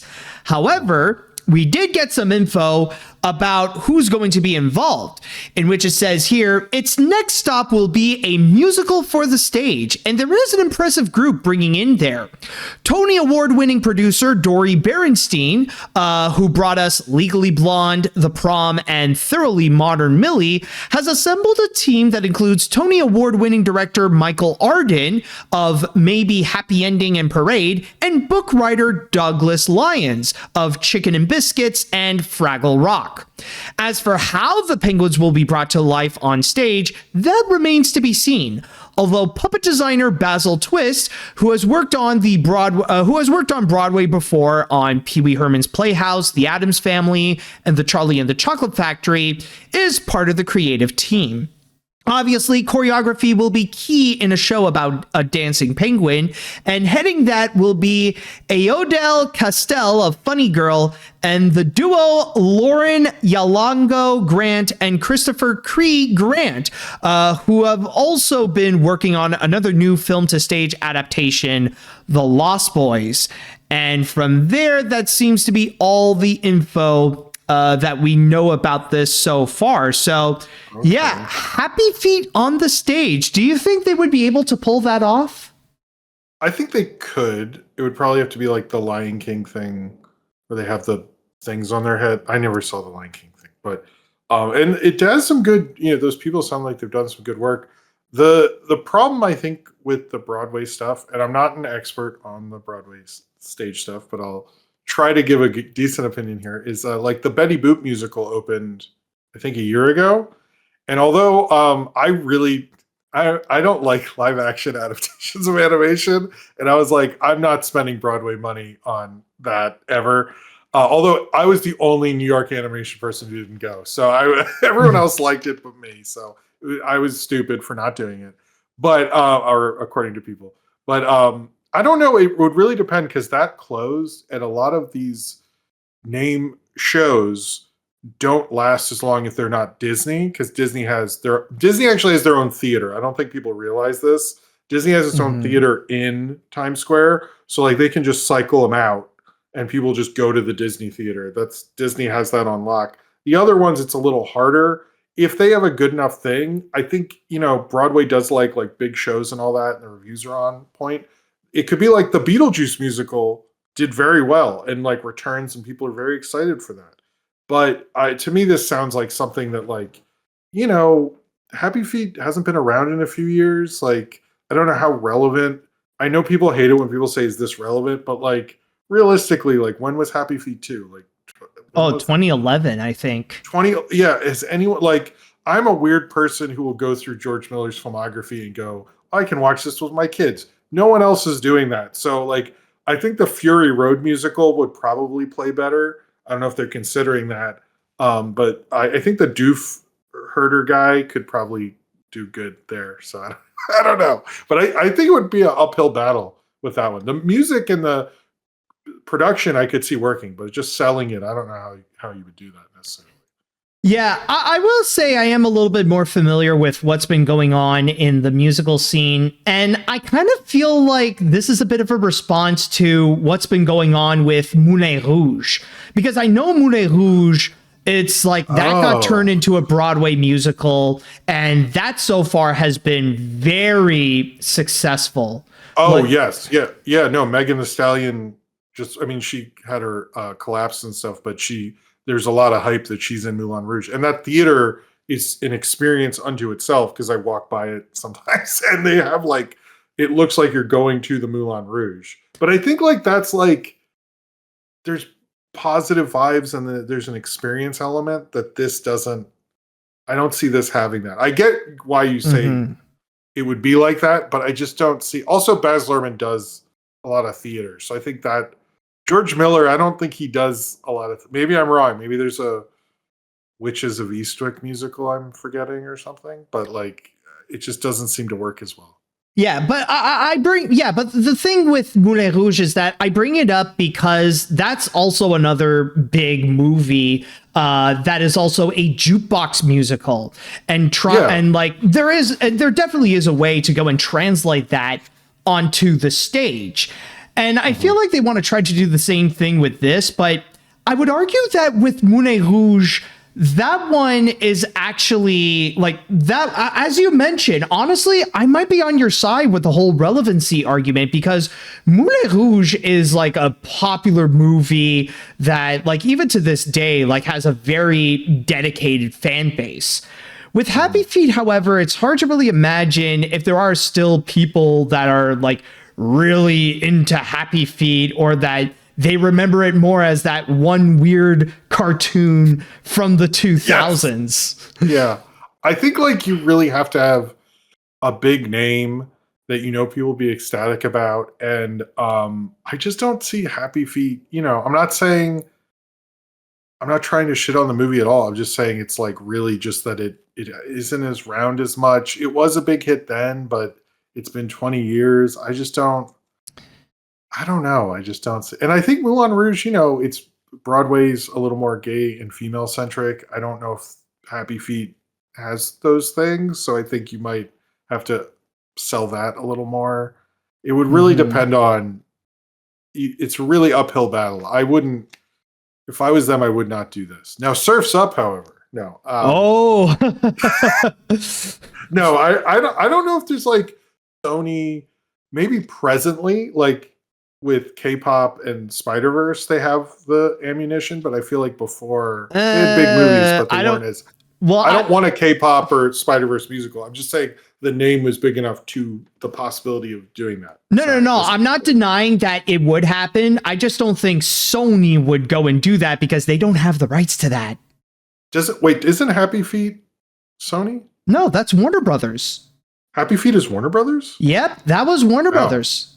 Oh. Okay, yeah, it's been a bit. Okay. No, it's fair. But I would Warner Brothers, they don't have an yeah, I don't think. Well, they could make a Looney Tunes thing. That would be nice. I mean, honestly, the most that I can imagine what they can do that could translate great, like, I doubt if they would ever do so, but like one that would be perfect is Cats Don't Dance. That would easily be a Broadway musical. Look, would that be great? Yes. But could they invest a ton of money in that? Probably not. No, that's fair. Like that. It would have to be like somebody big presents Cats Don't Dance. Yeah. It could not be by name brand alone. I think like Shrek and SpongeBob are more outliers than people realize. And it really, you have to be a name that big, like I maybe the Minecraft musical would work better, but like I think it would be harder if you don't have a big enough name. But that's also another thing that I feel like this is another reason why I don't really see it. Like, even if they do this, I don't really see it go any far. And that's mainly because of the fact that it is a musical based on a kid-friendly property. And regardless of like which one it is specifically, they unfortunately do not last long. The only exception is Disney, and that's because of the whole Disney brand. Even if some people would bring up the Frozen musical, like that ended up getting canceled because it was unfortunately a casualty because of the pandemic. But when you look at many of the others, such as... I also think, sorry to interject, I'm sorry, but I think Frozen was competing with other Disney musicals. It didn't play at the main theater, so I think that was to its disadvantage. I also think it was a little too early. Came out before 2, which is too soon, I think. But anyway, probably.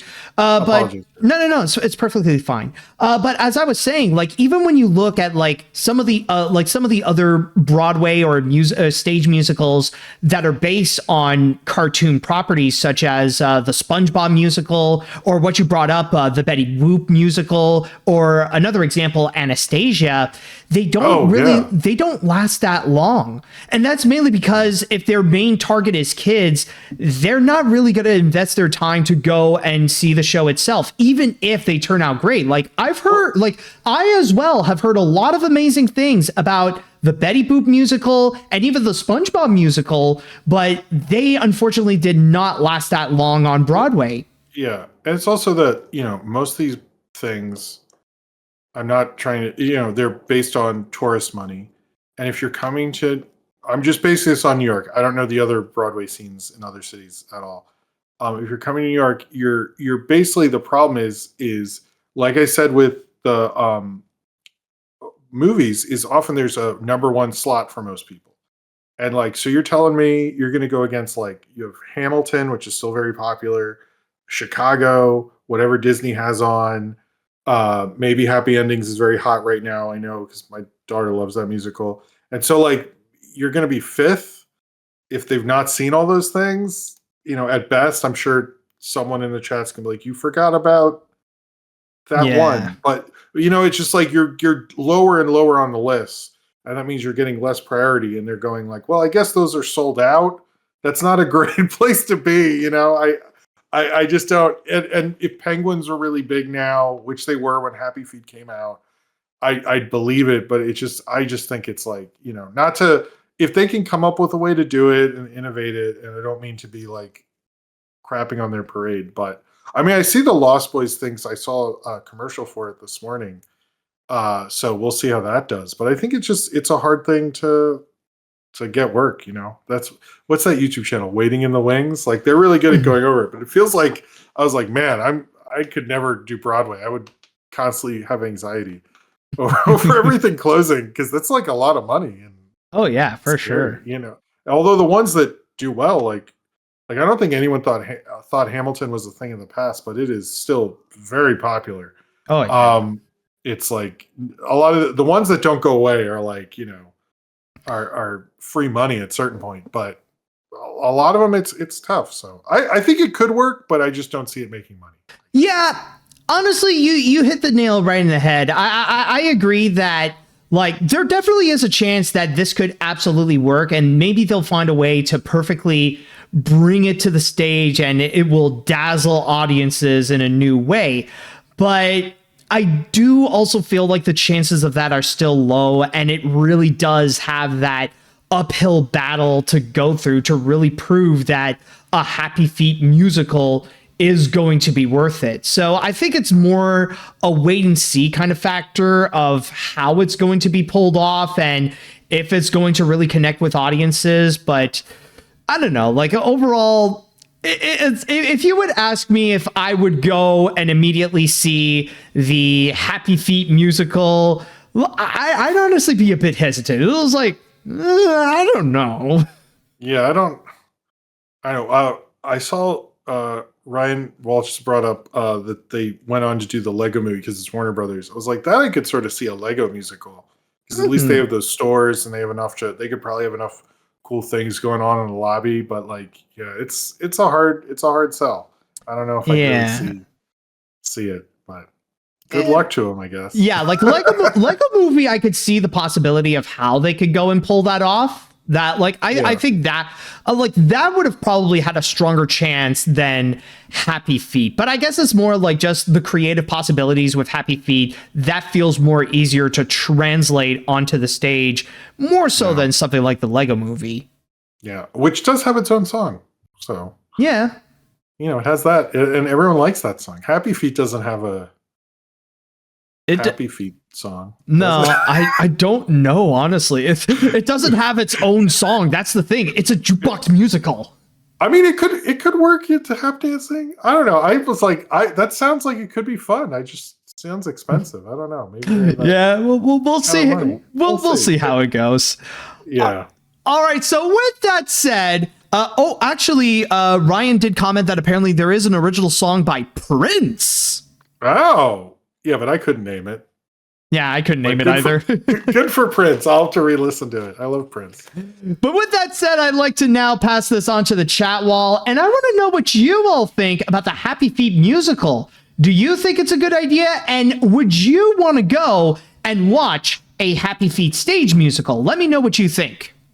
All right. When I first heard of this news, I was a bit weirded out by this at first, but the more I thought about it, the more this doesn't sound like an awful idea to turn this jukebox musical animated feature into a stage musical, especially if it's with puppetry in the same veins of The Lion King Broadway or Finding Nemo the musical. As for my thoughts on the 2006 original, I don't think it should have won the Oscar over Monster House, but I do think it's decent and have a nostalgic soft spot to it. All right. Yeah, I can see it. That is a good point. Go on. I always looked at that win as look, we found a way to give George Miller an Oscar. Here you go. Yeah. Everyone was like, I feel like we'll screw this up later. So let's just get that out of the way.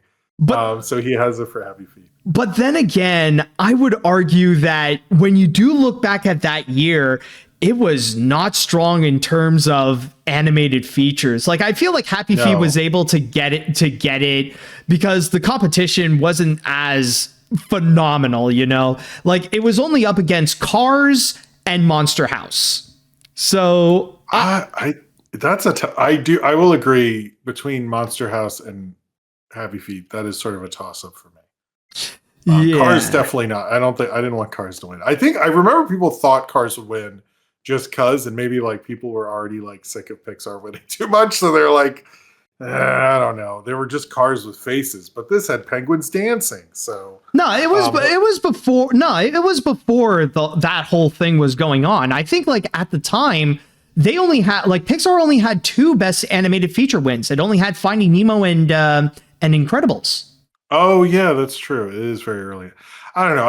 I do remember there's a lot of eyes rolling for Cars. Yeah. So I think Cars was the even the first Cars was not accepted by most people. No, that is fair. I think maybe Happy Feet looks better. Happy Feet looks really good next to Cars. I think that's helped. So just have the Happy Feet musical open next to the Cars musical, and we'll be fine. Exactly. Let's just get Disney to ask for a Cars musical, and then Happy Feet will have a much better chance. Yeah, Monster House, I don't think that's happening. Sorry, Monster House. You are good. You're the best of the mocap movies, but yeah, All right. Well, honestly, actually, no. I don't think I would say that. Honestly, nothing could ever beat The Adventures of Tintin for me. Oh God, Wait, was that year too? No. I'm just talking about in terms of mocap movies. Oh, I was more thinking the ImageWorks thing. It's funny. Yeah. When you said Tintin, I was like, what? Okay, I meant the ImageWorks thing. Sorry. No, Tintin is really good. I was way too harsh on it when I first saw it, and I rewatched it, and I was like, man, this is a better Indiana Jones 4 than the Indiana Jones 4. Yeah, exactly. Maybe because he let Peter Jackson. Didn't he just direct the actors? He goes, all right, I'm out. Just make it look cool. I'm going to go. I think Peter Jackson produced it while Steven Spielberg was the director. No, I thought okay, maybe I'm wrong. That's just what I had heard, that Spielberg just It could definitely be the case. It was Weta animated it. I feel like Peter Jackson has to take on a lot of other directors' work, which what happened with The Hobbit, and that's yeah. Anyway, good. Sorry. Yeah. Anyways, when you started talking about animated films that celebrated its 20th anniversary this year, I thought you were talking about Cars. As for Happy Feet on stage, I think it could work. Whether it would stay on stage for long is another thing. I think they need to simultaneously truncate the story while also adding more filler. It's the things involving the humans that make me question how they would do this. Oh, yeah, that's true. You know what would help is put Happy Feet prominently on a streaming service and try to put it back in theaters and see what happens. Yeah, but then again, again, keep in mind, this is a Warner Brothers movie, and Warner Brothers right now is in a pretty messy situation. They got their priorities elsewhere. I get that, but like I've noticed when Fandango is really pushing a movie for coming back to theaters, you see how big the fandom really is. My wife went to see Clueless last summer, and there's a lot of hype that Clueless is coming back to theaters, and like she was like, yeah, the theater was empty. Oh. So like I think that made people go, oh, okay, that's what this is. We get what, it has a big fandom, but they're not gonna flip out, and that kind of like levels things out, because I've heard that from other people in distribution. They sort of learn like, okay, like Wizard of Oz, anytime it does the Fathom events, I think I said Fandango by accident. It does like $1 million for like that screening and stuff. It does very well, and it shows you, hey, people still like Wizard of Oz. So I think maybe if you really wanted to test the Happy Feud fandom, put it out and see if like will people show up, and if they don't, then go make another musical. I don't know, but I think that would help. Anyway. All right. Controversial opinion. I would be open to seeing a Happy Feet Broadway show just to see how the penguins are executed, since the film used motion capture to help bring the dancing to life. They should definitely do a Lion King thing, or have actors dressed up as penguins and dance for our entertainment. I'll see it once it arrives in Los Angeles. Let's see what other comments are there. A lot of Pebble and Penguin mentions, which I think is that very much already feels like a musical, especially that opening. Yeah, that is true. Yeah, that is true. It would be interesting. I would honestly, weirdly enough, I wouldn't be against a Pebble and the Penguin musical. Well, nobody's shown up. I mean, like of the Bluth movies, I feel like American Tail or Land Before Time. Oh yeah, no, of course that's gonna take priority. Those two would, but the later Bluth things are, it's a real interesting thing. Yeah, there are, hey, I think, didn't we get, sorry, brain no worky, the people who made Song of the Sea and Cartoon Saloon?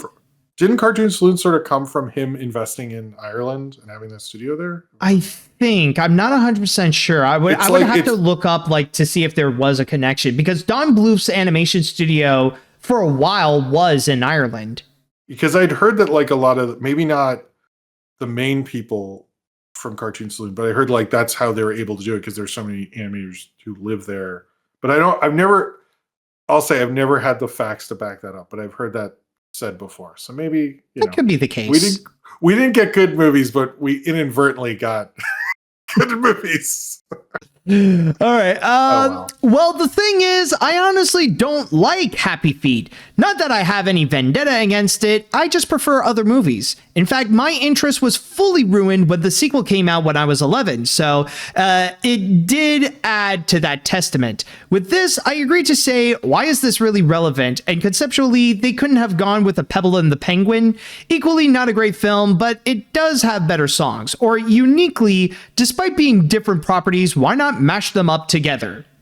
Oh boy, A Pebble and the Penguin and Happy Feet crossover? Okay. I don't know if anyone wanted that, but that's an interesting one. I have heard that the second one, didn't that bombed pretty bad? No, it was pretty, it was dumb.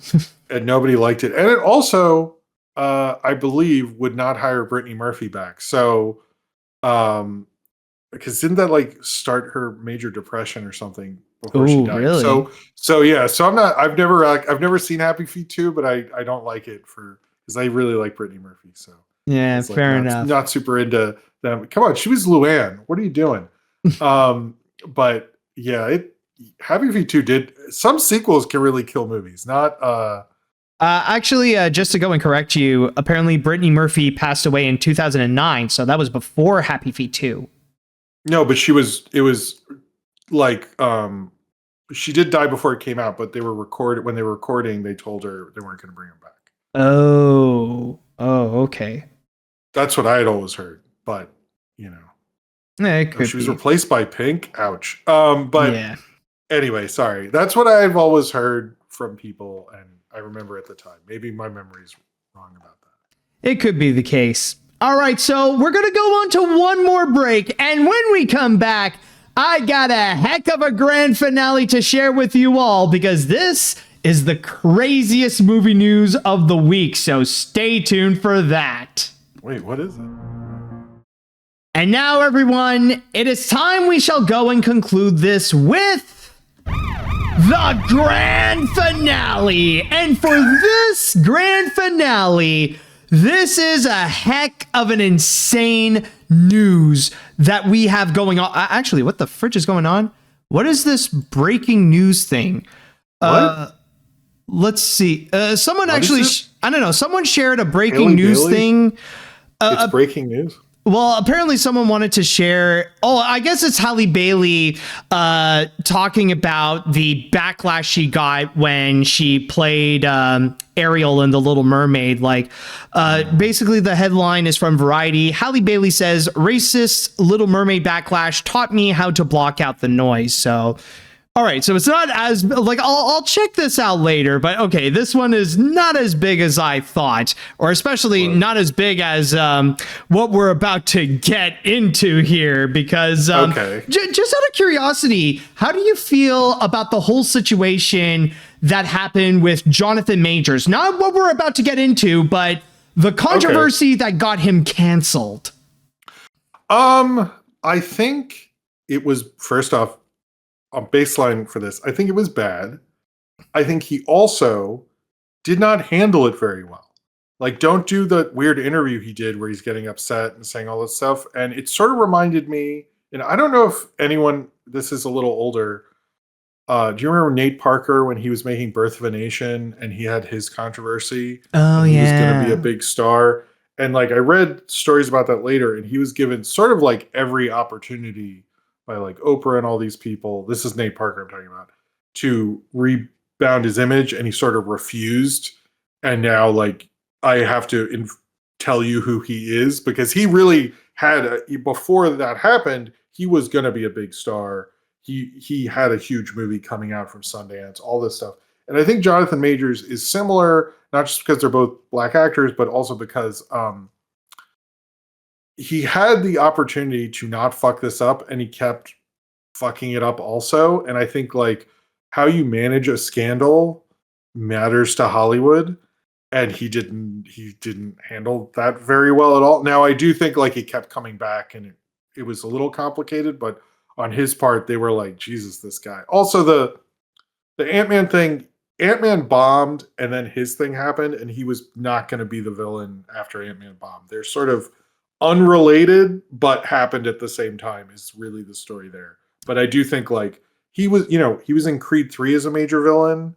He was going to be this big guy. It all went away because of that. And, I thought he was a good actor, but I think there's not much coming back after what he did and how he behaved. And yeah. Like he had a golden opportunity, like the dream thing that all actors want. And like, he just dashed it away.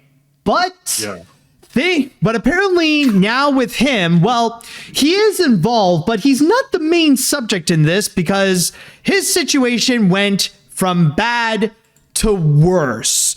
Now, the thing is, Jonathan Majors is trying to make a comeback with a new action movie.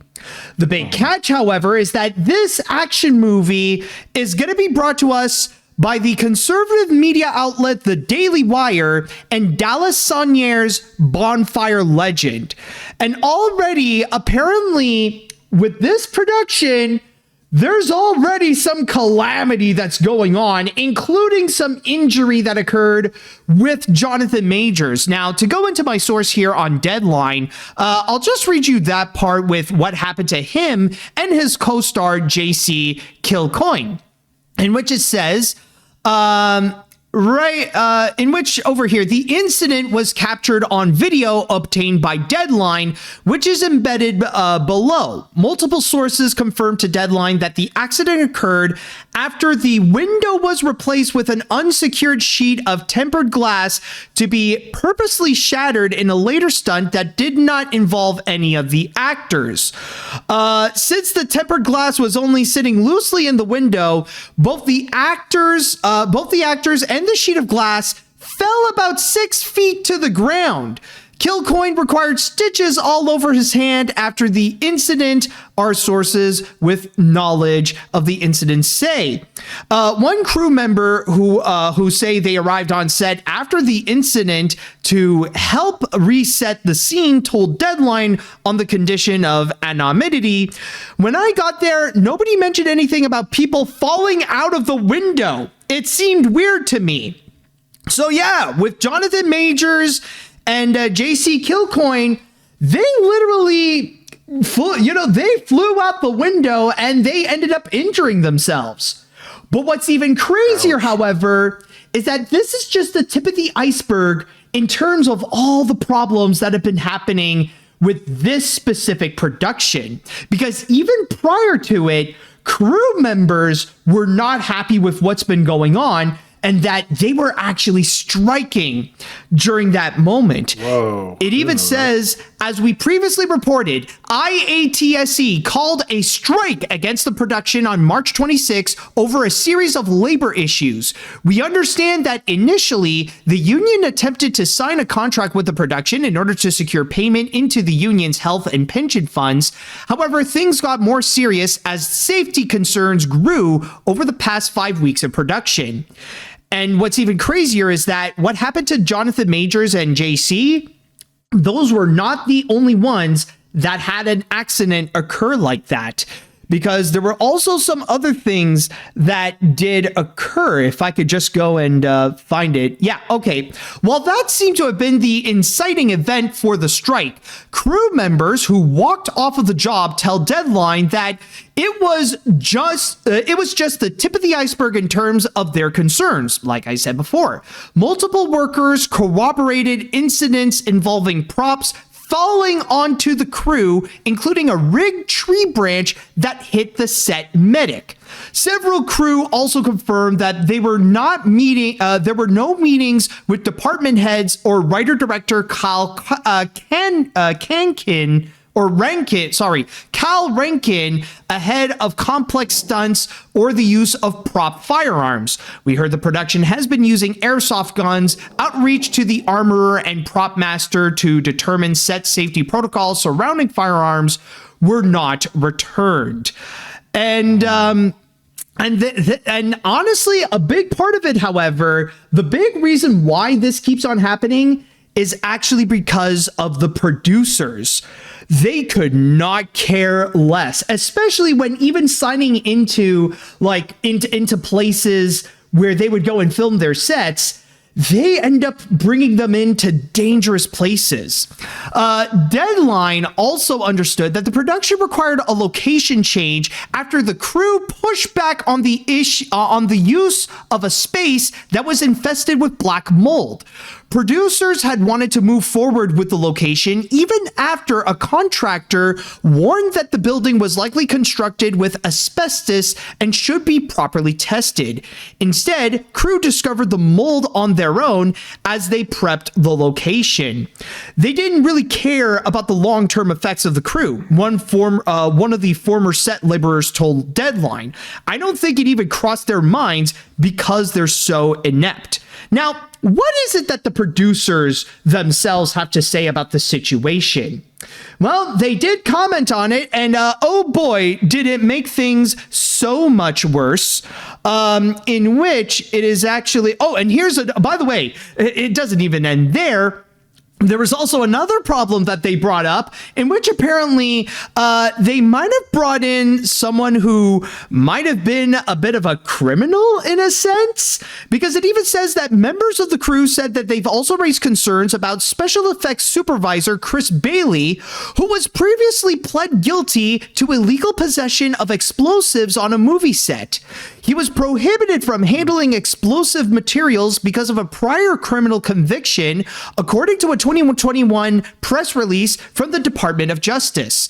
The special effects supervisor of a movie set is responsible for designing and executing practical in-camera effects, such as explosions, pyrotechnics, rigs, and atmospheric elements. When reached by Deadline, Bailey called that incident a paperwork infraction and says no pyro was mishandled. But what about what the producer said? Well, to get back into that, here is what one of the producers, Dallasonier, said. The entire industry is in free fall due to strikes. And now that their members are out of work, they're trying to sabotage the few people who are still producing. We don't negotiate with communists. So yeah, the people bringing up these concerns, apparently that's all just communism. So I know that's a lot to ingest, but Jim, I forgot about the communist part. What did you think of that? First, is this the Reverse Sinners that Jonathan Majors is going to be in with Zachary Levi, or is this a different? No, I think I think this is a different thing. I think the whole Reverse Sinners thing, that's just I think that's just a rumor. Oh, I'm very excited for the Reverse Sinners. That sounds horrible, but I was worried how, I guess it was a first floor window because they said 6 feet. I don't know where it was in a tiny town or something, but it sounded to me like, which is still bad to fall out a first floor window. But I was like, man, if it was 2-3 stories, I was worried. It just sounds like, the Daily Wire and the kind of conservative way of like, no, I'm not wrong. You're wrong, stupid. And that's kind of what it sounds like. I don't know. The Daily Wire, the fact that they're making these movies, I've heard none of them are doing that good. I mean, is that many people signed up, or? I don't even know. The crazy thing is that, from what I've heard, not even their audience, not even Republicans want to watch movies from the Daily Wire. And whenever they try to do something like this, like when they want to try to bring back Gina Carano and try to uncancel her, that ended up failing miserably. It's like, I feel like they're more willing to go and watch the Snow White remake more so than they would want to watch anything from the Daily Wire. That is a good call there. I think I've heard that a lot of people said one reason CBS is failing presently when the Ellisons took over that and wanted to be more conservative is conservative stuff is very niche. It's just it's never really broken out as much as the liberal stuff has. And I think trying to make a streaming service of that, I don't know how that would necessarily work too much, because people still want to watch the bigger stuff. They're not going to watch that unless it's about the Bible. They're really not going to watch that kind of thing. So I don't know what this is. And I mean, I feel bad for Jonathan Majors that this is where he's at, but I mean, I don't know. I hope he's okay. That doesn't sound fun. Yeah, I know a lot of people have expressed schadenfreude when it comes to what happened to Jonathan Majors and stuff like that. But for me, my biggest concern is what happened on the set and how it's an entire nightmare. And I speak as someone who has multiple experiences working on film sets as an actor, and hearing what's going on there, that sounds like a legit nightmare. It's a frightening scenario. And seeing how the producers with Dallasonier and the Daily Wire are just so stubborn and headstrong about it, I'm fully on the side of unions here. They need to be told what to do in this scenario, because so far it's their pride that's completely destroying this entire movie. And that the fact that they take such pride in their own apathy and selfishness that they don't realize the reality of how this is completely ruining their project and especially their brand, to the point that it's going to be next to impossible to find anybody with experience who would be willing to go and work for them. Because when it comes to making movies in general, it's all about teamwork, and you must have some form of a care in terms of the well-being and the safety of the people that you're working with. And at least with unions, with the IATSE, they are there to ensure that there is that priority to be set so that the crew can be taken care of and that they're able to do their job well without any injuries occurring. Because when you got stuff like that going on, that's what, that's what's going to cause stuff like the Rust incident to happen. And what happened with Rust, it's the same thing. It was an entire production nightmare. Most of the crew decided to walk out and I think either to strike or they quit altogether. And then that incident ultimately occurred.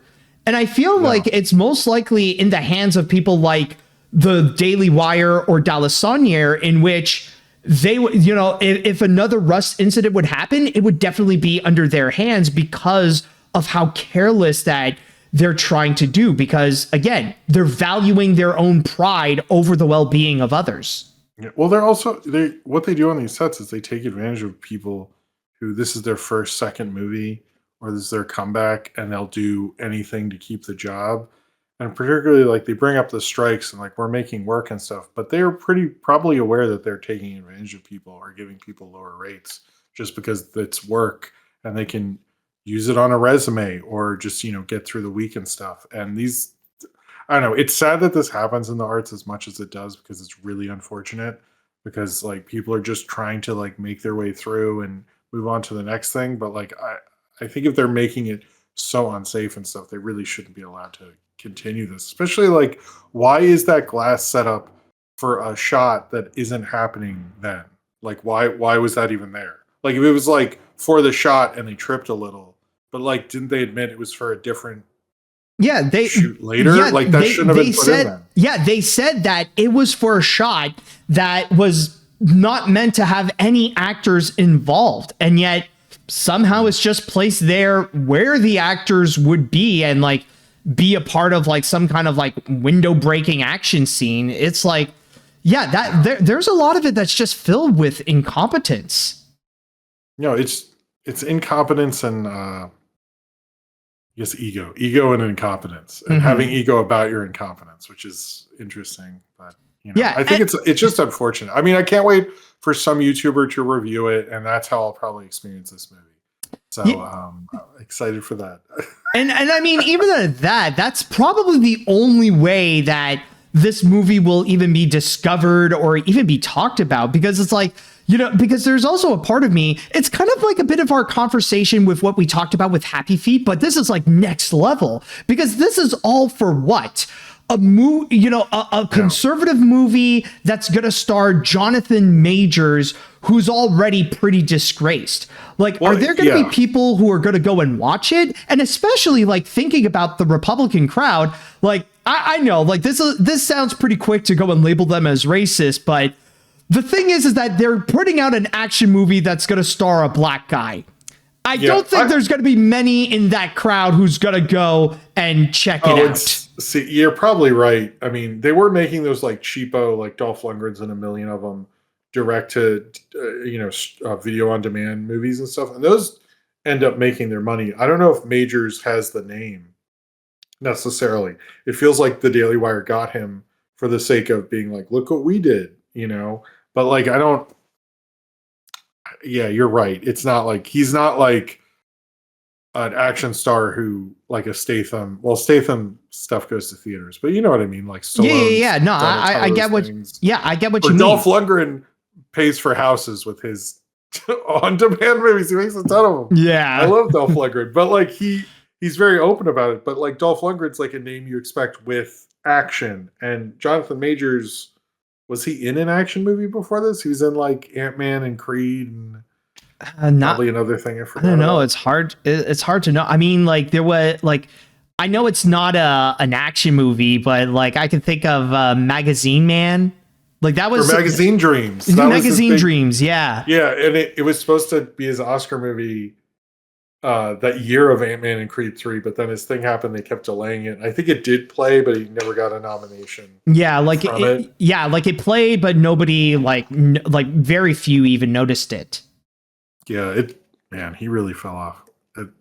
Honestly, it's such a sad story, because like he was at the top and he was ready to be like the next villain of the entire MCU and stuff like that. Again, like he was in a position where every actor dreams of being in, and then suddenly like his controversy happened, he poorly handled it, and he lost it all. Well, the Kang thing, to my understanding, they were already in that direction before, because Ant-Man was a pretty big bomb for Marvel. Because I think they went like, oh, whoops, this movie sucks. That's when they started thinking about the Doom thing and stuff. So but that did not get just for the record on that. I don't think his controversy helped. I think they went like, yeah, let's keep going with this. But it did, like, he really was in a much different place 2 months before. And it's wild that it fell apart. I mean, I think him and Michael B. Jordan, there was a rumor it was supposed to be him and Michael B. for Sinners. I've heard that rumor. I never heard of that, honestly. I heard that, but I was like, where is that? I've never heard it confirmed anywhere. Because I think they were very much like, we're going to work together a lot. And we have this like brotherhood kind of thing. Because I think they referred to that on the Creed 3 press tour. I don't know if that's like a real thing, or maybe they just mentioned it once and then Coogler started writing the script. So who knows? But maybe it is. Yeah, I think he would be in a much better place. But he, you can't treat your partners like that, and you can't, be crazy on a big TV interview. Exactly. And going back to the whole thing with the Daily Wire action movie, like, honestly, at the point, I'm personally just concerned about like the safety of the people working in there. And if they are going to continue with the production, I hope there's going to be some action from the crew, or maybe even from the union, because I will say, like, from the stuff that they describe with what's happening, they honestly sound liable. Like, they sound like the kind of things that they would be taken to court. Yes, they should. I mean, it's not as bad as the Rust thing, but it's not like good. Like, that someone fell out of even if it's 6 feet, ain't that's not going to feel good when you're falling, and especially when you hit the ground. So like, I feel bad for both those actors who got hurt. I mean, they should have taken better care of their set. Yeah, not just that, but like, even like with the treatment of the crew, and even like going into a place that would have like mold and asbestos, and even like that, like a tree branch falling onto one of the crew members. Like, there's like a whole bunch where like, yeah, they like they would have like their lawyers be filled with anxiety. Yes, definitely. The lawyers are like, oh man, please no. Why? Yeah, I can see that. I mean, they're just like irresponsible film producers, who aren't really thinking out. Exactly. If there is a moral to this, like, these rich Republicans need to be told what to do. As much as they don't want it, it's for the benefit of everyone that they got to do what they're told. And with that said, I wanted to go and pass this on to the chat wall, and I'd like to know from you all, what did you all think about the entire situation with Jonathan Majors' action movie? I know there is a lot, but let me know your thoughts on this. This is beyond bad. Seeing all the stuff that is happening with this production, from the injuries and the producers not caring about the well-being of people working on this, or even on the working conditions, this to me is beyond production hell. And this is the Daily Wire we're talking about. And considering their conservative values, and considering how disgraced Jonathan Major is, this isn't going to be worth it, and people won't give a crap about it. I feel like, honestly, that would be the best case scenario, because this is all in all a bad look for both the Daily Wire and Jonathan Majors. I'm just saying, if they collaborated with the union, none of this would be happening. Yeah, I don't see what was so bad about following the union. Someone doesn't get black mold and doesn't fall out of a window. I think it's Republicans. Republicans hate unions. That's the thing. Like, unions have their mostly good and even have bad too, and all that, but they really don't. Like, when you're talking about like safety, always take safety seriously, because unions are those. I don't understand. Yeah, unions are those things that it's better to have than not. They're not perfect, and like you said, they'll have their problems, but there's definitely a lot more benefits to being part of a union than to not be in one. Absolutely. Let's see. Jonathan Majors falling out of a window, taking a 6 feet drop, and injuring the people he landed on. Yeah, there's a metaphor and all that. Somewhere, if this isn't a microcosm of everything wrong with the Daily Wire and everything that went wrong with Jonathan Majors' career, I don't know what that is. Say what you want about certain Hollywood productions. At least Disney doesn't film in massive death threats. If I want to be in a movie, I'll take my chances with the communists. All right, let's see. I'm sorry. People who bring up concerns about biohazard level working conditions are communists? Yeah, I'm almost certain that guy is on cocaine because this is just beyond unacceptable. I cannot believe that I'm about to say this, but I'm kind of starting to feel sorry for Jonathan Majors as well. As much as he deserves to wear a cone of shame for what he did, he still doesn't deserve this. And the same goes to others as well. Honestly, I do agree. Like, as much as Jonathan Majors screw up, he did not deserve that level of treatment. No, that's not. I mean, I don't know. They should respect the people who work at their workplace. They don't respect. How are you supposed, Republicans, how are you supposed to bring yourself up by the bootstraps if you've infected your bootstraps with black mold and actually didn't give them bootstraps and kick them out the window? I don't think that's going to help anybody. Yeah, so. Exactly. Like some people are way too blinded when they're thinking about owning the libs. They end up injuring themselves more so than they want to injure the libs. they're like, I fell out a window. Take that, libs. Yeah, yeah. I don't know about like, or that, I forget what this tweet is, but it was like that tweet of like, Elon Musk slams his dick into a car door, and everyone's like, "Excellent gambit, sir! Such a genius!" And it's like, dude, what are you doing? Like, come on. Yeah, and I know which one you're talking about. It's is that.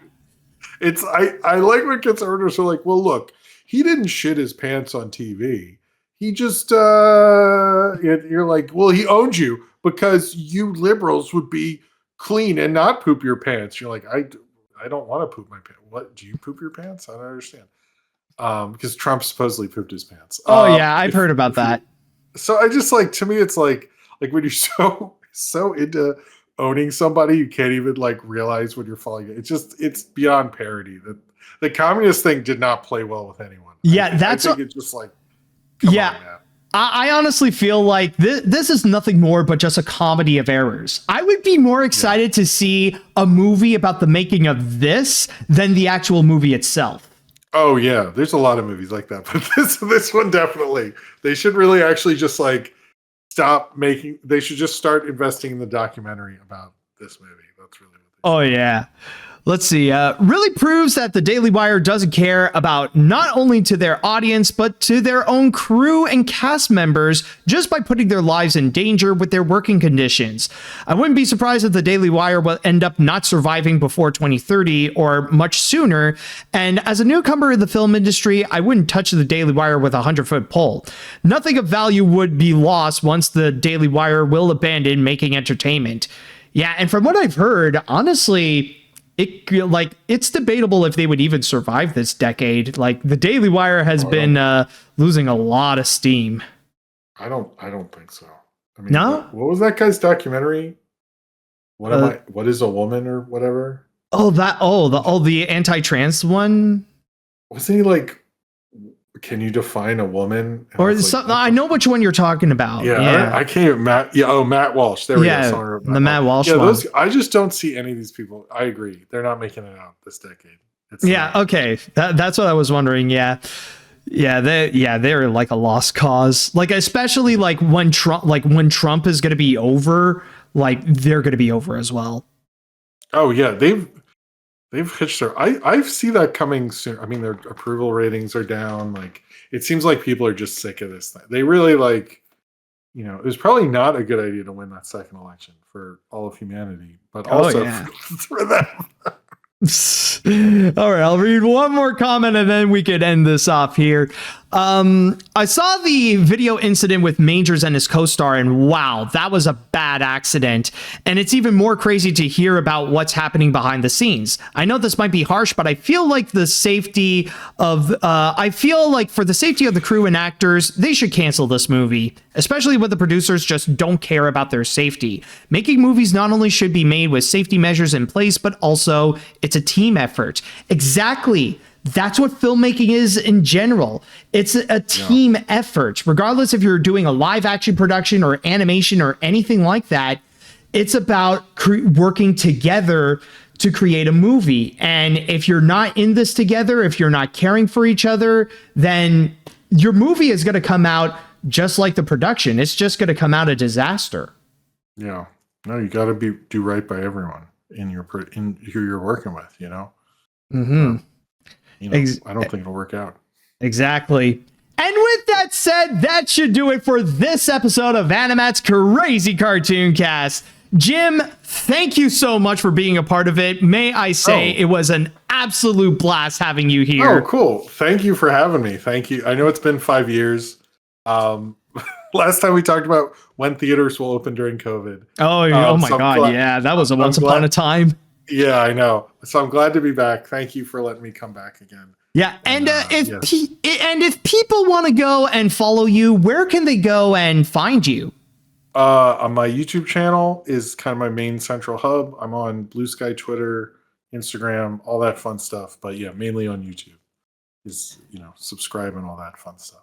All right. And I will go and tell you now that if you guys enjoyed listening to this episode of AniMat's Crazy Cartoon Cast, don't forget to go and follow me on whatever podcast service you're listening to, rather it be on Spotify, Apple, Amazon, and more. And also, if you want to follow for more in video form, then don't forget to go and subscribe to the AniMat's Crazy Cartoon Cast YouTube channel and the AniMat Live Twitch channel. And with that said, I would like to say thank you all so much for listening. Thank you all so much for watching. And until next time, see you later, dudes. See ya. Bye.